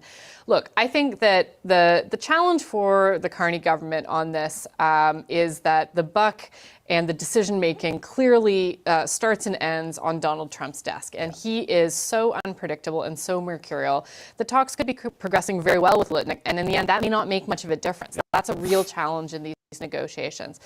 The other thing is that it's been 5 days now since Canada unilaterally removed a number of the counter tariffs that we had put in place in an attempt to deal with some of the things that the U.S. has said are irritants. But of course, as Tim has brought up, there's always now new other irritants. Exactly. Yeah. And I think the challenge for the Carney government is that there's now been a number of decisions that have been made that have clearly been made in an attempt to offer a give to the U.S. government to advance these talks, but there doesn't seem to be any advance. So the challenge is now, has there been too much give? Have we lost leverage? Or are they going to be able to show some progress? So I think that's really what we should be watching for in the next few days. Yeah, at some point they have to deliver something too, right? I mean, there has to be some goodwill shown. All right. So in there, lots of good elements, right? If talks end early, we often think of it as a bad thing, that there was some type of thing that went terrible, but it could also be that either things were extremely efficient and there's no need to talk more, so you didn't need to use up all the time, or as I mentioned, the other government is distracted with other things, and well, there's plenty going on in the world with which the United States can be distracted at the current moment. So all of these things are happening, but as we got a little more information, it seems that they're at the point where everything that they've discussed now requires some technical work to be done, and that's going to be happening in the meantime. And then when that's done, I guess they get to meet again. So this does seem to be a positive development in the negotiations. But as the last panelist just mentioned, almost doesn't matter how well the conversation goes with Mr. Lutnick, because the question is, does he have the president's ear? And based on what we've seen before so far, he doesn't particularly. He has it more than Ambassador Fuckface does, because Ambassador Fuckface isn't even in the room. But according to himself, based on a pretty disastrous interview he gave to CBC. But Lutnick is in the room. So, clearly he might have it a little bit more, but we've seen the president undercut his previous statements many times as well, and he's become much more cautious in what he advances as a result. So also the overall assessment of Dominique Leblanc as being the person that is very capable and that has the correct temperament and disposition for this type of negotiation, particularly with these types of characters. It's one of the reasons he was a particularly good Minister of Intergovernmental Affairs as well during this during the last decade. And finally, I was taking some notes there. Yes. And finally, also the fact mentioned by the last panelist about, doesn't matter how many concessions that you make, because it seems that the game is that there will always be some new irritant being raised along the way in order to keep this going. Particularly, again, if you are of the persuasion, as I am, that Trump doesn't really want a deal. He just wants a pretext to keep other players on the back foot, because that's what he gets off on. The second part of this has to deal with the issue of the Prime Minister's trip to Europe, and Pierre, again, having made those comments about the phony deal and it not amounting to much. So again, the three will comment, and again, a pretty decent lack of partisanship in all of the comments, and you get some information and some perspective that you may not be getting through the quick 2 to 3 minute treatments on the evening news. So I'm going to bring this to you over here, and again, make sure that you can see it. There we go. And here's the clip. Michelle, let's talk about the Prime Minister's European swing. Let's pivot to that. You heard the opening clip there from Pierre Poilievre. He says that Carney accomplished very little with this trip. The government, you've heard them too. They're saying, well, at least we're opening up new trading relationships. At least we're having those conversations. What's your assessment of this Euro swing? Well, he's doing what he said he was going to do. And what actually Canadians expect him to do. We need to broaden our alliances. We need to strengthen what we're doing with Europe, and we need new markets for our goods. And so I'm not sure if Pierre Poilievre has just never been party to a deal, but these things aren't done in a week. They aren't done in 10 days, and they certainly aren't done in 24 hours when you kind of touch down into a country. It takes time, and it also takes a lot of political runway as you build those relationships out to be able to come up with these kinds of agreements. And I think that Mark Carney, since his first days in office, literally his first days in office, has very much said, listen, I'm looking to Europe as new markets. I'm looking to them as allies that we can count on. And when we're talking about retooling the Canadian economy to try and get through this crisis and take our dependence off the United States, we have to look somewhere else. And Europe is a market of 460 million people, about the same size as the United States. And so it sure looks like somewhere that we would want to get more Canadian goods sold over there. Yeah, Tim, Pierre Poilievre was saying there's nothing done in 170 days. And I thought, well, 170 days isn't that long, really. I mean, like, I could, if it was like 1,700 days, maybe there's a point to be made. But is there something to be said for Poilievre's point that Carney's, swanning around Europe or whatever he described it as, and he's coming back with not very much to show for it? There's talk about enhanced collaboration, encourage mutually beneficial strategic partnerships. Like, there's not a lot of meat on the bones here, right, from this European tour. Yeah, look, Pierre Poilievre is doing what opposition leaders are supposed to do, right? He's building a narrative that has worked for the Conservatives before of how the Liberals are, elites who like to jet to Europe. So he's going over ground that's been well treaded before. Sure. He doesn't have much else to go after right now. It's important for him to do that, I think he would think politically over time.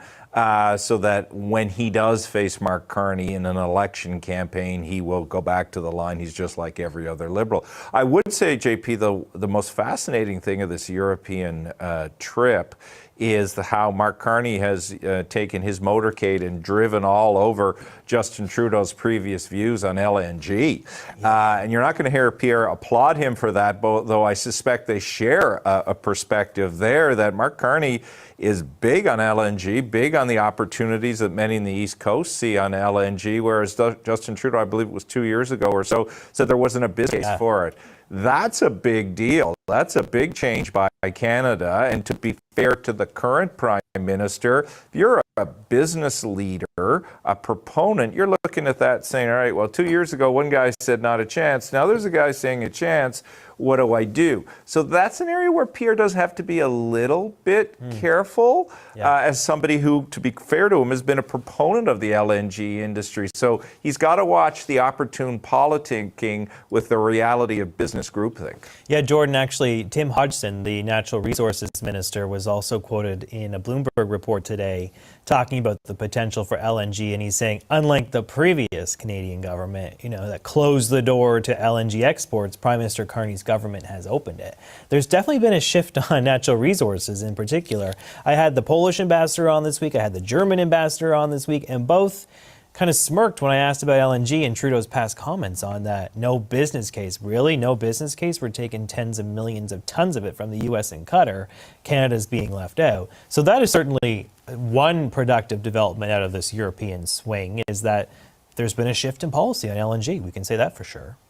Yeah, I think that's significant. And I just want to disclose that I work with a German political foundation that's independent and does no government relations work either here or in Germany. But I would say the other thing that's really significant here is that, of course, the context has also changed. It's important to remember that when Chancellor Scholz came in 2022 to meet with Prime Minister Trudeau, and they put their focus on green hydrogen instead of LNG, there was no trade war with the US. There was no pressing need for us to really consider diversifying where we were sending our exports. And of course, we didn't even at that time have an operational LNG project going to Asia.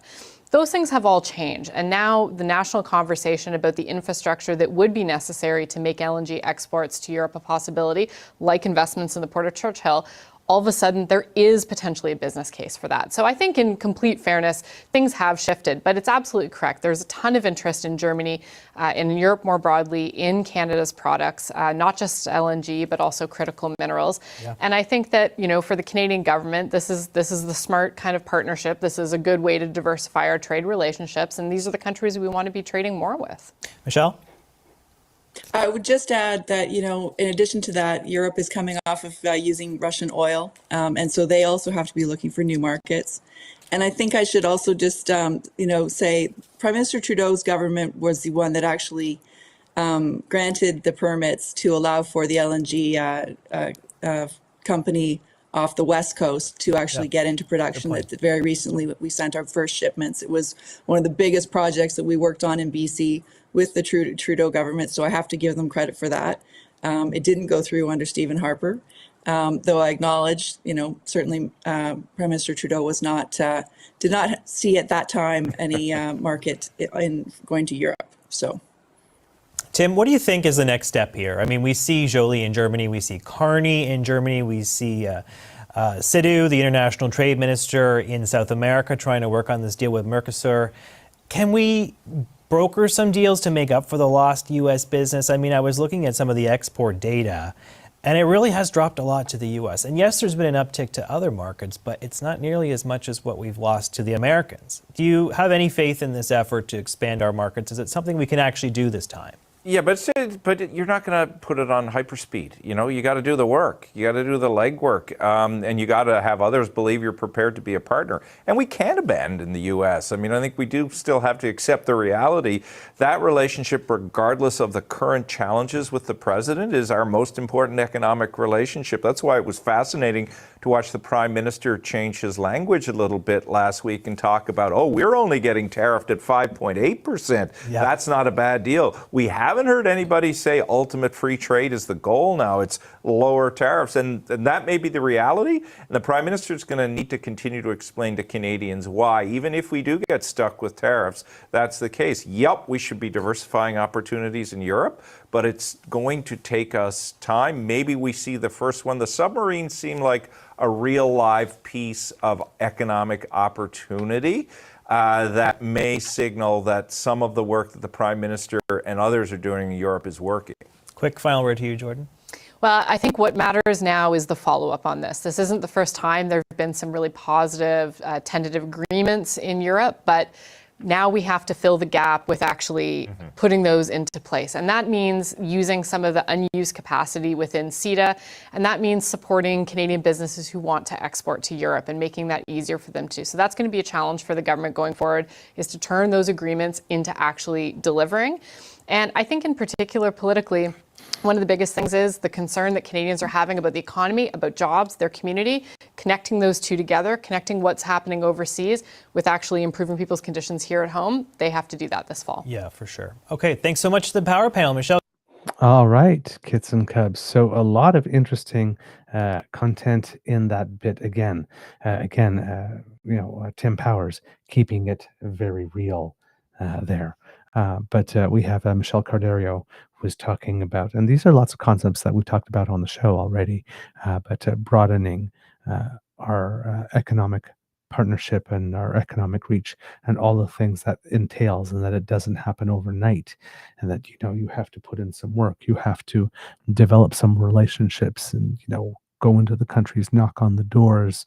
It's not just good enough to say we have a free trade agreement. Governments, right, sign joint declarations of intent to create the conditions for negotiations to happen, but the negotiations happen between corporations and the government, right? It's not the government of Germany that's going to determine, well, you're making a deal with this corporation for this month, right? So there are steps you have to take. There's groundwork that you have to do. And as Tim Powers, mentioned it in his last decision, not his last decision, his last intervention, when he said, you got to do the work, you got to do the legwork. So Pierre Poilievre's commentary over and over again does not acknowledge the fact that you got to do some legwork, that you can just say, I'm going to make us an energy superpower, and boom, you are. That it doesn't involve coming to agreements with other people, and it doesn't coming to agreements with other people is more difficult than just calling them up on the phone and say, hey, you know what, we haven't really done any business and you don't know us, but we have an offer for you. You want to take it? Great, we have a deal. Right? There's more that goes into it than that. So when you tie that with Melanie Joly's comment, right, and hear the words that that they're saying here, you got to do the legwork, you got to do the work. These things take time. Right? These are all things that Pierre does not accept. Doesn't accept that things take time. Doesn't accept that you got to do some work, right? He likes the lazy approach.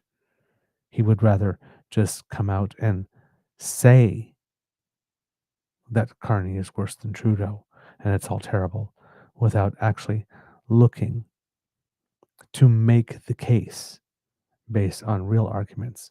It's just look at everything. Everything's worse. It's all his fault. That's the laziest type of rhetoric, right?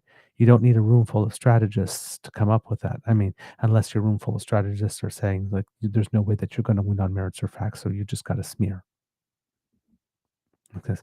And, people will get tired of the economic situation before these times, all these changes have time to take hold and start yielding benefits. So even though all the groundwork will be done frantically over 2 or 3 years, the benefits won't completely have rolled in yet, and people will get tired.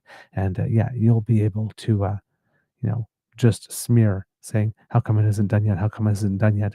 Win on that flank. And then if you continue the policies that have been put in place, when they finally do start showing fruit, well, you will happen to be the prime minister at the time, and you can take credit for it and say you did it, even though you had nothing to do with it. You actually tried to sabotage it, hold it back. Right? That's the plan at the moment. Just trash them, trash them, trash them, trash them, because the results won't come fast enough, won't come before the people get tired. That's the extent of the strategy. So when that's the extent of your strategy, then you don't have to care that the points are right. You just have to care that the points are negative and consistent and drive a narrative. The big genius businessman said that promised he could handle Trump. Well, look at us now. Gee, some handling, some genius. But it's always from a place of snark and punching down and smarm. Right? It's not constructive. It's not helpful. It doesn't come with any solutions. Stop doing what you're doing and implement our plan instead. We're willing to work with anybody to implement our plan. It's not a serious position, not when you haven't been chosen to put your plan in place. Right? Like I said, it's just not serious. Then there we have, I'm just going to have to check my notes here. Tim Powers, then again, talking about the strategy, how it's well worn and it's already used. But, Pierre doesn't really have much else to go on because there are no results yet from what things, there are results in terms of things are moving ahead to the next stage and whatnot, but there isn't exactly a factory built or a product, I can't even say that there isn't more products coming to market, because there are more products to market, as JP Tasker mentioned in that clip. But so there is some change happening, but not on the scale, right? So early in the game that somebody could point to and go, wow, that really worked. So,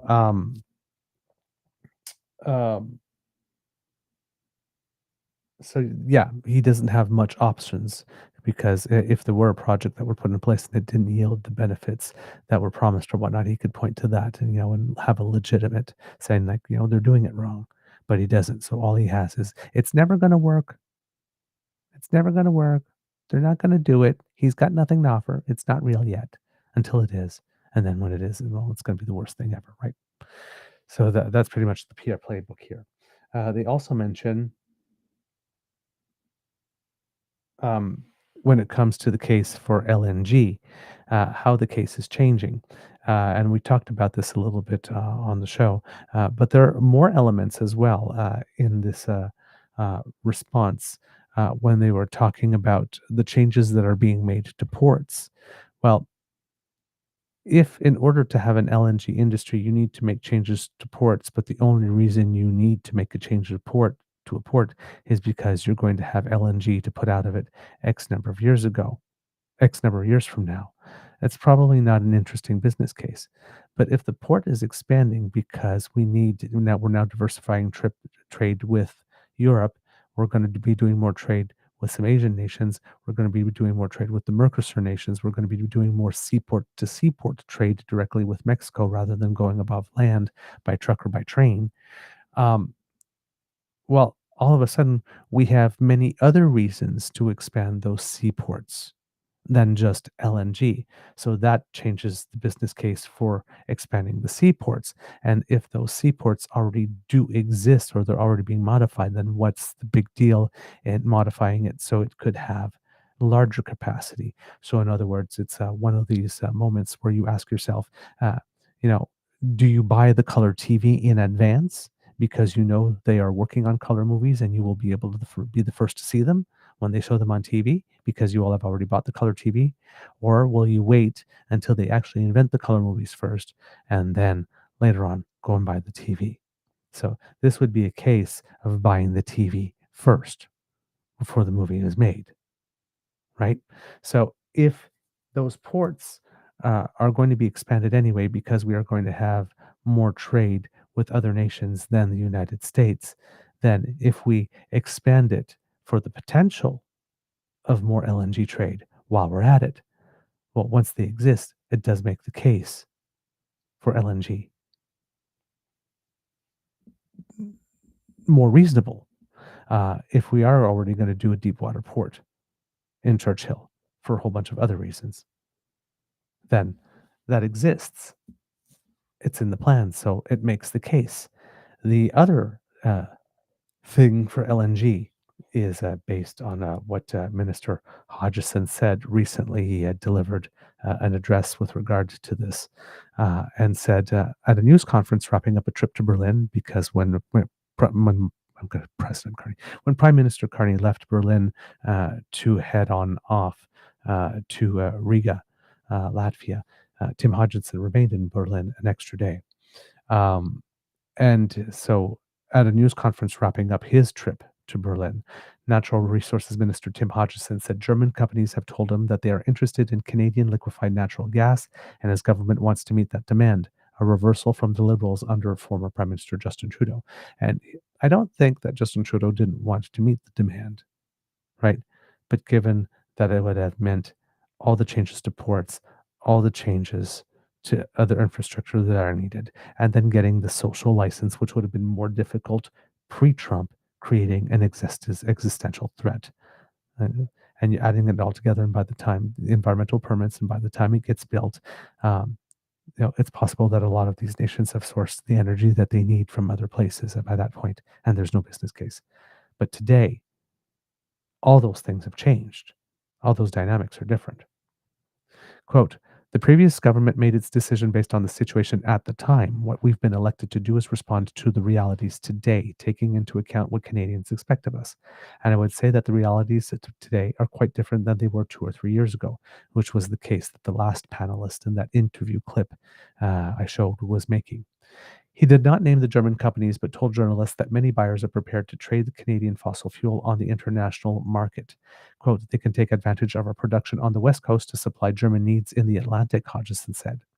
3 years ago, Russia's full-scale invasion of Ukraine plunged Europe into the worst energy crisis since the 1970s, and Germany faced the hardest energy shock in generations. He said the current economic face-off with U.S. President Donald Trump is forcing Canada to build a new economic and security relationship, not only with the U.S., but with our allies around the world. At a meeting with former German Chancellor Olaf Scholz in August 2022, Trudeau said a challenge around LNG was, quote, the amount of investment required, as was mentioned, and that there has never been a strong business case for exportation to Germany. Well, after the invasion of Ukraine, a lot of that has changed. Hodgson said the Major Projects Office, a key component of the Liberal C5 legislation meant to fast-track project approvals, will be announced by the end of the week. The office is meant to coordinate with provincial and territorial counterparts to figure out, among other responsibilities, which jurisdiction would determine the environmental impact of a given major project. So by the time you're listening to this, it seems that that office will officially be in existence. Quote, I am hopeful you will be quite pleased on Thursday or Friday with the announcement of the launch of the Major Offices project, the leadership of the Major Projects Office, and the plans for it, he said. On Wednesday, Prime Minister Mark Carney had hinted a list of federally approved major projects would be released in the next 2 weeks and include expansions of the Port of Montreal and the Port of Churchill in northern Manitoba, the latter specifically focused on LNG exports. Conservative leader Pierre Poilievre, however, criticized the government for being slow in launching the promised projects, blah, blah, blah, blah, blah, blah, blah, blah, blah, from him. The other element that makes the case for LNG to Europe much more attractive today than it was a couple of years ago is all this talk about AI data centers. All the advanced countries want some, and as we learned on our show through other sources, based on what Premier Houston in Nova Scotia wants to do with the Wind West project that he's got as part of the Eastern Energy Partnership conglomerate of projects, or I'm not sure I should say conglomerate, but collection of projects in that case. We learned in that research and looking through that it takes about 1 gigawatt of energy per AI data center. That creates the need for natural gas. So there's now a whole new burgeoning industry that requires high amounts of energy in order to sustain itself. And it's not an industry that's going away. It's an industry that's going to proliferate for the foreseeable future. And most developed countries really want to get into it. So now there's a whole new market for the liquefied natural gas as well. So there's lots of reasons why the business case has changed recently. In those discussions, JP Tasker was mentioning how trade with the United States is dropping off faster than trade with other nations is increasing. That is indeed true. But again, we're just getting started, right? At some point, that's going to pick up as we talk to more nations, sign more deals, establish more relationships, become more entrenched in supply chains in other nations. This will change over time, right? So at the beginning, the numbers are, it's not like, okay, if we lose for 20% from the United States, we replace 20% to the rest of the world so quickly. Like, no, of course, you've got to, again, go in and do the legwork and make the deals. But once that's done and things get rolling, it can very much be the situation that our trade with other nations that has been diverted from the United States starts to grow and starts to surpass make up for what was lost and even potentially surpass it, because the United States is a market of a certain number of million people, I'd say maybe 362 million, somewhere around there. But the European Union has 450 million. Mexico itself, I think, is a nation of 200 million people itself. You add the Mercosur nations, if it includes Brazil is a very populous nation. We have a free trade deal with Indonesia, which is the world's 4th largest populous nation. All the nations of CPTPP, which include Mexico again, so New Mexico sort of being double counted in this number, opens up a market of about 500 million people. If we start maximizing all those markets and having some deals, even if we don't maximize, if we get to like a 25% better, occupying 25% of our market potential in those markets, that might be enough to offset, with lots of room to grow still yet. So it's going to start off slowly, but at some point it is going to ramp up.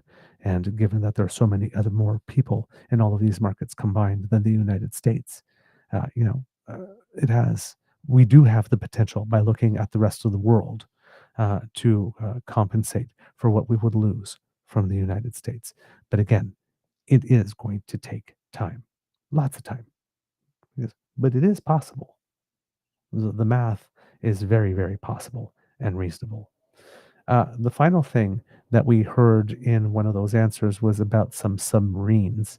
And it seems that Canada has announced that we are moving to the next step in submarine procurement, according to a Government Canada press release on August 26th. It says, through Canada's defense policy, our North Strong and Free, the Government of Canada is providing members of the Royal Canadian Navy with the equipment they need to keep Canadians safe and maintain current and future operational readiness. Canada has the longest coastline in the world, and it is essential that the Royal Canadian Navy be equipped with superior underwater surveillance capability to protect our country's security and Arctic sovereignty.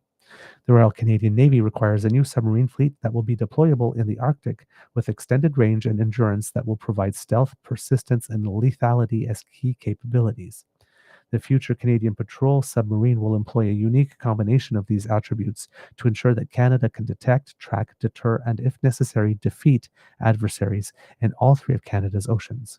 It will enable the Government of Canada to contribute to international security through deployments alongside allies and partners, while creating opportunities to strengthen Canada's defense and marine sectors. On August 26th, the Honourable Joel Lightbound, Minister of Government Transformation, Public Works and Procurement, and the Honourable Stephen Furr, Secretary of State of Defence Procurement, announced that the Government of Canada has identified German company ThyssenKrupp Marine Systems, TKMS, and Korean company Hanwha Ocean Company Limited as the two qualified suppliers for the Canadian Patrol Submarine project. This decision was informed by a thorough assessment of Canada's requirements for the CPSP, including construction and delivery timelines for the new submarine fleet. Canada also engaged with other governments and militaries to exchange lessons learned and to gain insights into their respective submarine acquisitions, infrastructure, and sustainment programs. As the current global As the current global environment continues to evolve, the CPSP is an opportunity to diversify Canada's defense partnerships and collaborate with allies and partners while creating long-term opportunities for Canada's marine and defense industries. The identification of qualified suppliers is a critical milestone for the CPSP. It is a positive signal that the Government of Canada is taking the necessary steps to provide members of the Royal Canadian Navy with the equipment they need, and that it is prepared to move quickly and decisively to ensure delivery of the first Canadian patrol submarine no later than 2035. As part of the next steps, Canada will conduct in-depth engagements with the two qualified suppliers to continue to advance the procurement process. The Government of Canada remains committed to engaging Canadian industry and creating high-paying jobs at home through the CPSP. As such, Canada intends to leverage work on the submarines to generate economic benefits for Canada's marine and defense industry throughout the fleet's operational life. And when everything was announced, the Minister of National Defense, David McKenty, said, "Today, Canada takes another step toward acquiring next-generation submarines for the Royal Canadian Navy.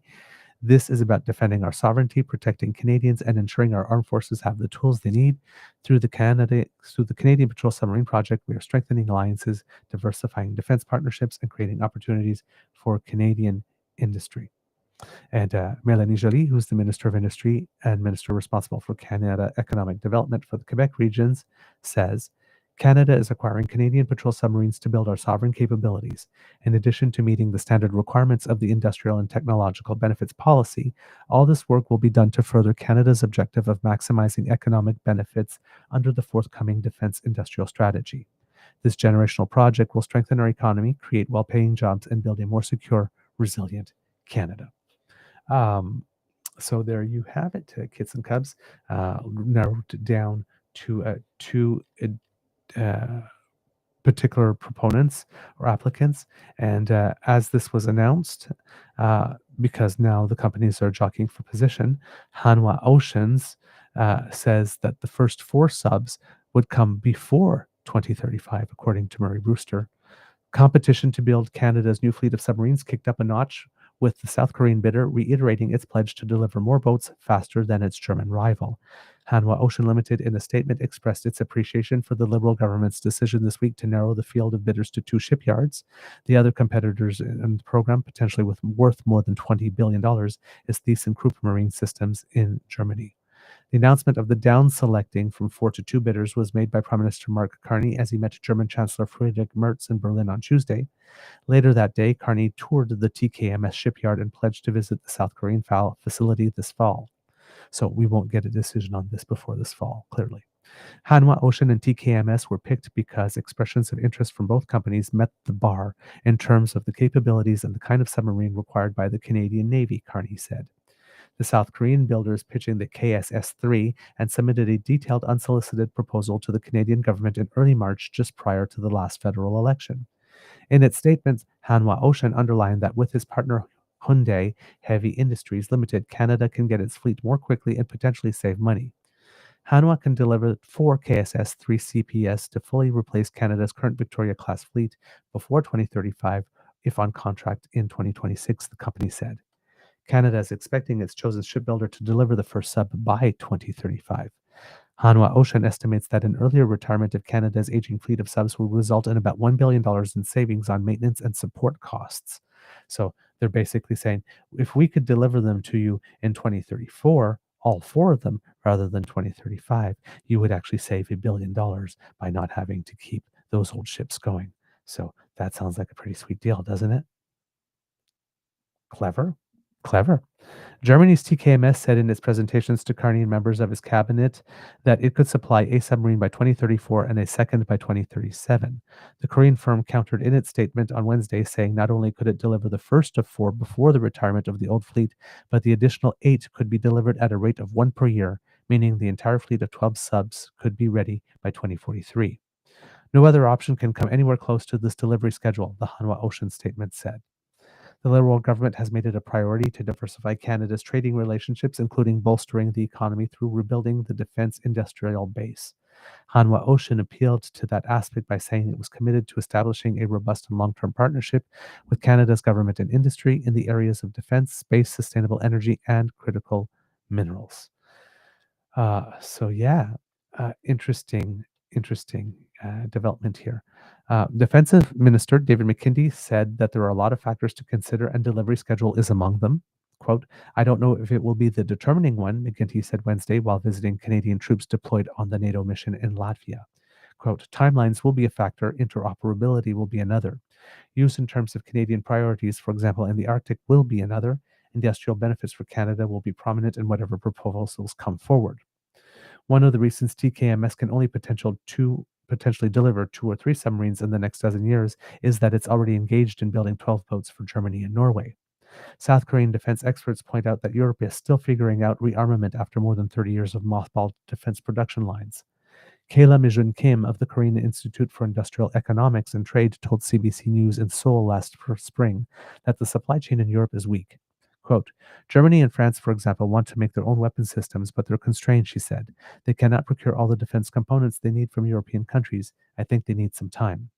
Production bottlenecks, an aspect that starkly presented itself as countries rushed to arm Ukraine, have driven some NATO allies to look elsewhere.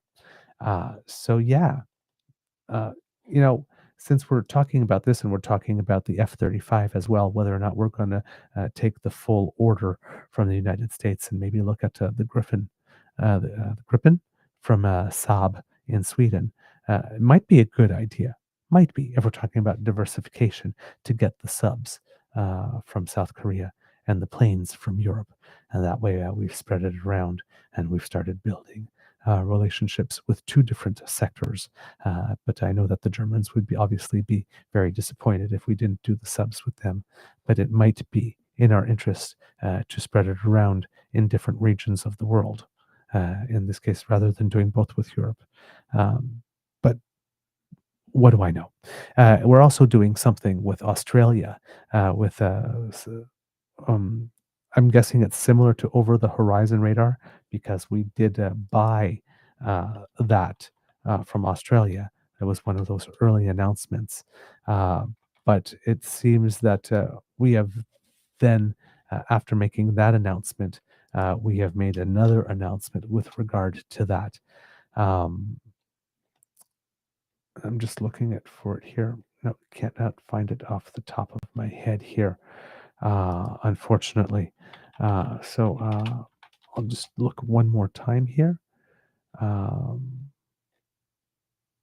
I haven't seen it. It was a recent announcement there that came in of a deal that we signed to look into that. But well, maybe I'll come across it a little later, and then I'll be able to bring it to you.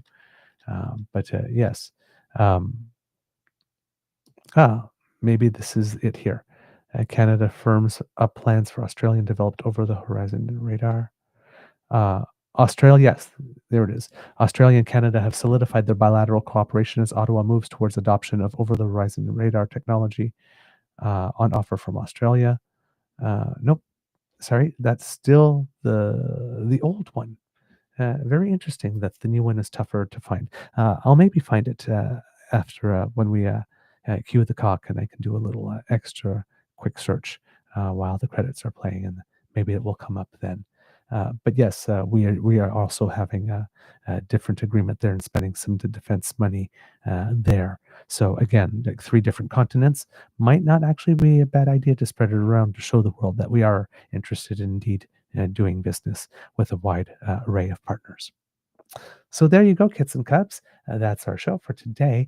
We hope that you love listening to us because we love making this for you. Remember, sharing is caring and word of mouth is priceless. So please tell your peeps and poops all about us. We really appreciate it when you do, especially when you share a little bit of yourself when you share our content. Remember, kits and cubs, if you need us to help you keep in touch with what's going on in the world because you're very busy and you might not always have a chance to watch the live show or even watch it on YouTube, we are portable and you can take us with you thanks to the generous contribution of the Ray Girl, who has once again sponsored our pod page. Podpage.com/The True North Eager Beaver with a hyphen between each one of those words is where you go to, or you can scan that QR code if you're watching, and it will bring you to our pod page site. And when you go there and click on subscribe, whenever we have a audiocast episode, it comes fresh off the bandwidth, goes to your favorite audiocast feed, and therefore you can put us in your ears and take us with you. We're portable. We're very light. So, yeah, we don't weigh you down all that much. So that way you can keep informed and do all the things that you need to do to make your community and your world and your country better. All right, kits and cubs.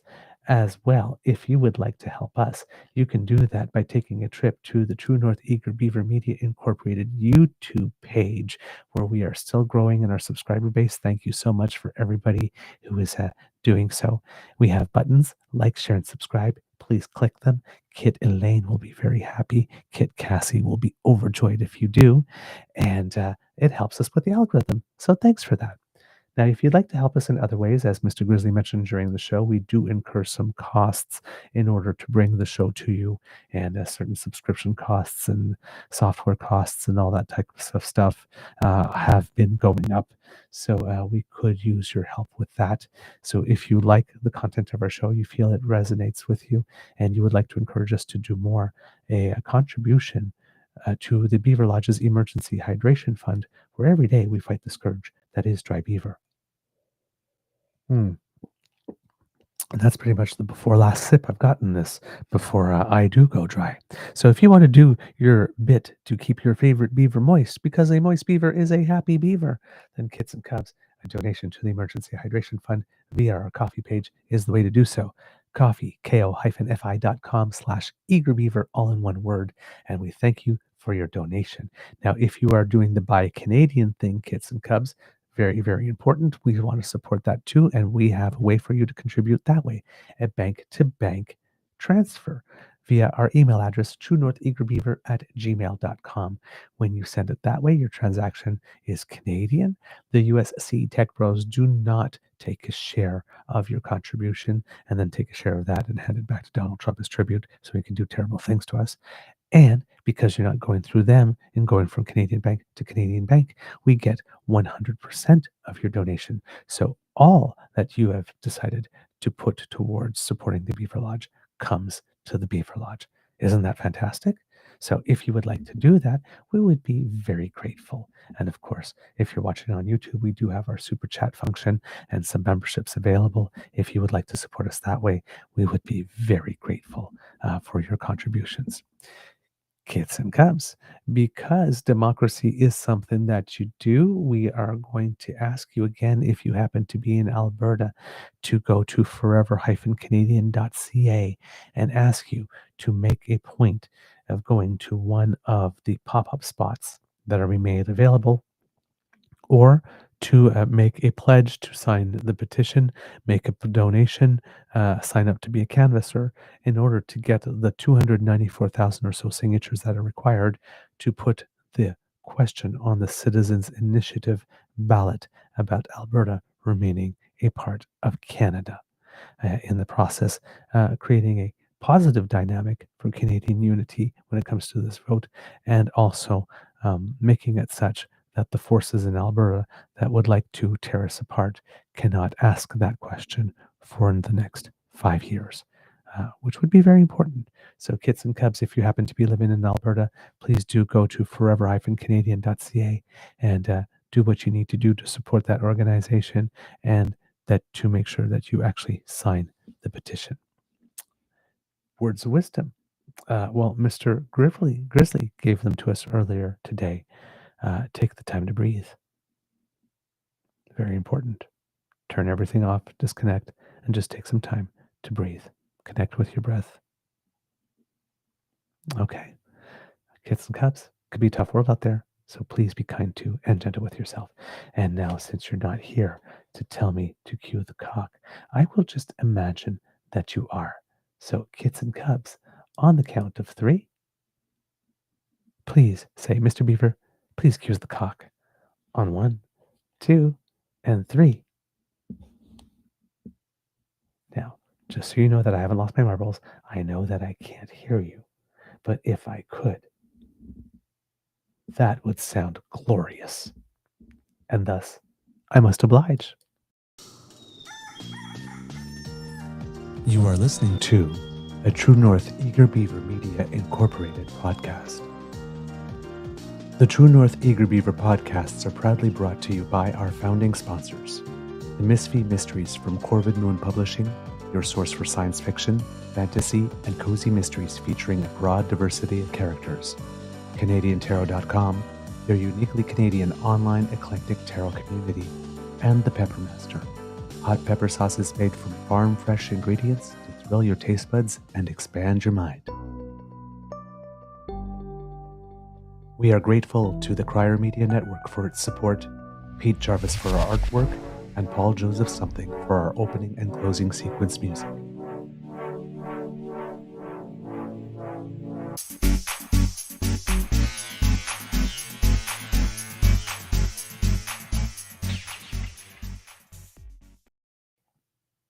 There we go, Kits and Cubs. I found what I was looking for, which is a place called The Watch. Don't know, not familiar with this one, to be totally honest here. But it says, as part of Canada's $38.6 billion plan to modernize North American Aerospace Defense Command, NORAD, in the next 2 decades, the Department of National Defense announced that the military had chosen the first to transmit and receive sites in Ontario for the Arctic over-the-Horizon radar project.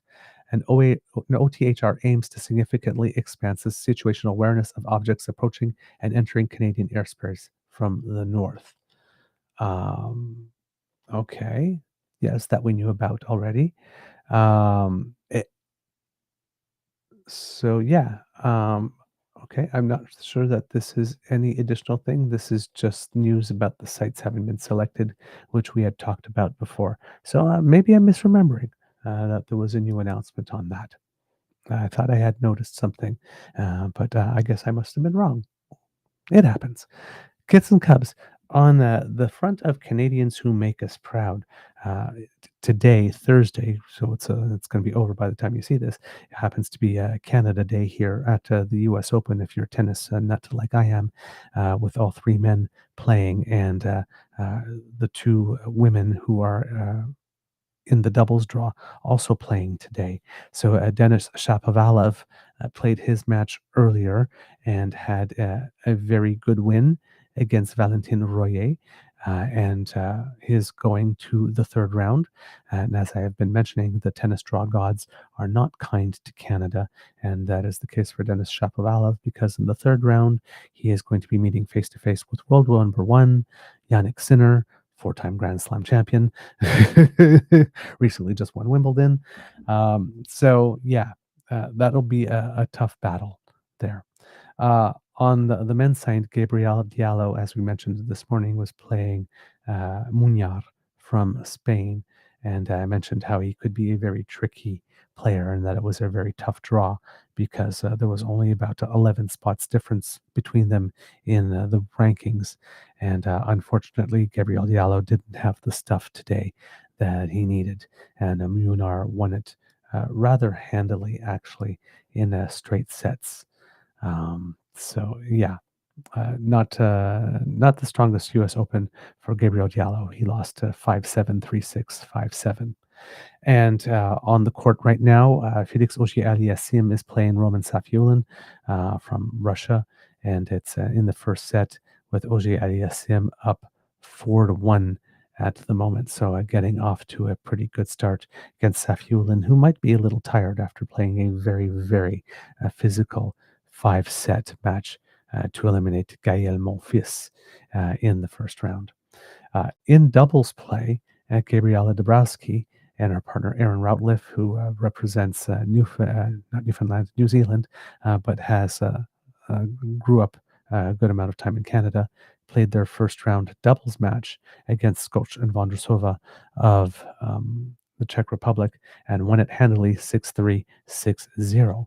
But in the others doubles match, and I do not know how I did not, well, actually, I do know how I did not know, because apparently the pairing came up just at the last minute. But as you know, Venus Williams, who is 45, has entered the U.S. Open. She had been granted a wild card because she had never retired, and she was having some medical issues, and now she's gotten over the medical issues, and she's decided that she's not done yet, unfinished business. She wants to keep playing. So she played in the mixed doubles tournament. She was partnered with Riley Opelka, and she didn't go particularly far in that tournament. And then in the singles tournament, unfortunately, the draw gods were unkind to her, and she drew number 11 seed Karolina Muchova from the Czech Republic. And even though Venus Williams won the second set, she ultimately lost the match. Well, she decided that she was going to play women's doubles because an opportunity came up. I guess this was not originally in the plan. And it was, you'll never guess which team called her up. It was Leylah Fernandez's team, asking her if she would like to play doubles with Leylah Fernandez. Now, Leylah Fernandez is no slouch at doubles. In 2023, she reached the final of the French Open with then partner Taylor Townsend. So it seems that Venus Williams agreed to play doubles with Leylah Fernandez. Now, if I am not mistaken, I believe that Venus Williams has 14 Grand Slam doubles titles, which makes her someone who really knows what she is doing. Yes, 14 Grand Slam women doubles titles with her sister Serena, including 2 U.S. Opens, and also won the gold medal, I believe, in mixed doubles twice. So she actually has she has a lot of hardware. Let's just put it that way. So we have someone with 14 Grand Slam victories, along with someone who has made a Grand Slam final. They were playing, again, the draw gods were not kind. They were facing the number 6 team in the entire tournament, comprised of Kichenok, Lyudmila Kichenok of Ukraine, and as well a woman who's absolutely fantastic named Ellen Perez, who represents Australia. She has some, she can make some pretty spectacular shots. I'll tell you that. Well, they were down. They were up 2-0 in the first set, and then they were down 5-2, and they managed to claw all the way back to provoke a tiebreaker, which they won 7-4. And then they handily won the second set 6-3. So Venus Williams and Leila Annie Fernandez together, playing together for the first time, defeated the number 6 team, advanced to the second round of the doubles tournament. And this is a combination that could actually do some damage in this tournament. They're both inspired, and they both have nothing to lose. And they are both very, very skilled. So I'd like to see where they can go now that they are in the same half as the draw as the number 1 team. But given the way that they played today, I don't see any reason at all for which they should not be able to get to the semifinal or at least quarterfinal in the doubles tournament. So this is very exciting. And I have never seen so many people in the stands for a doubles match. It was supposed to be played on one court, and then they moved it to the larger court, it seems, because the men's matches on the first court went so long. So they moved it to another match court that had a lot of people, and everybody poured in. I would not be surprised if it was the most watched women's doubles match ever by a live audience. But the crowd was really into it. I've rarely heard a crowd that loud, especially in the first set when they came back from 3 games behind to take the lead. It was incredibly boisterous.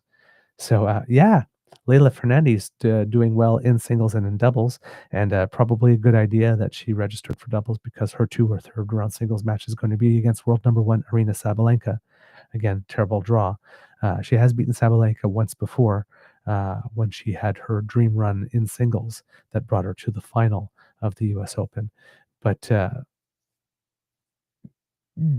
given that it's probably a safe bet if Sabalenka has been playing the way that she's been playing most of the year, that she might have the upper hand on Fernandez to be able to go deep in the doubles draw and focus her attentions on that, playing again with a legend and having all the motivation in the world.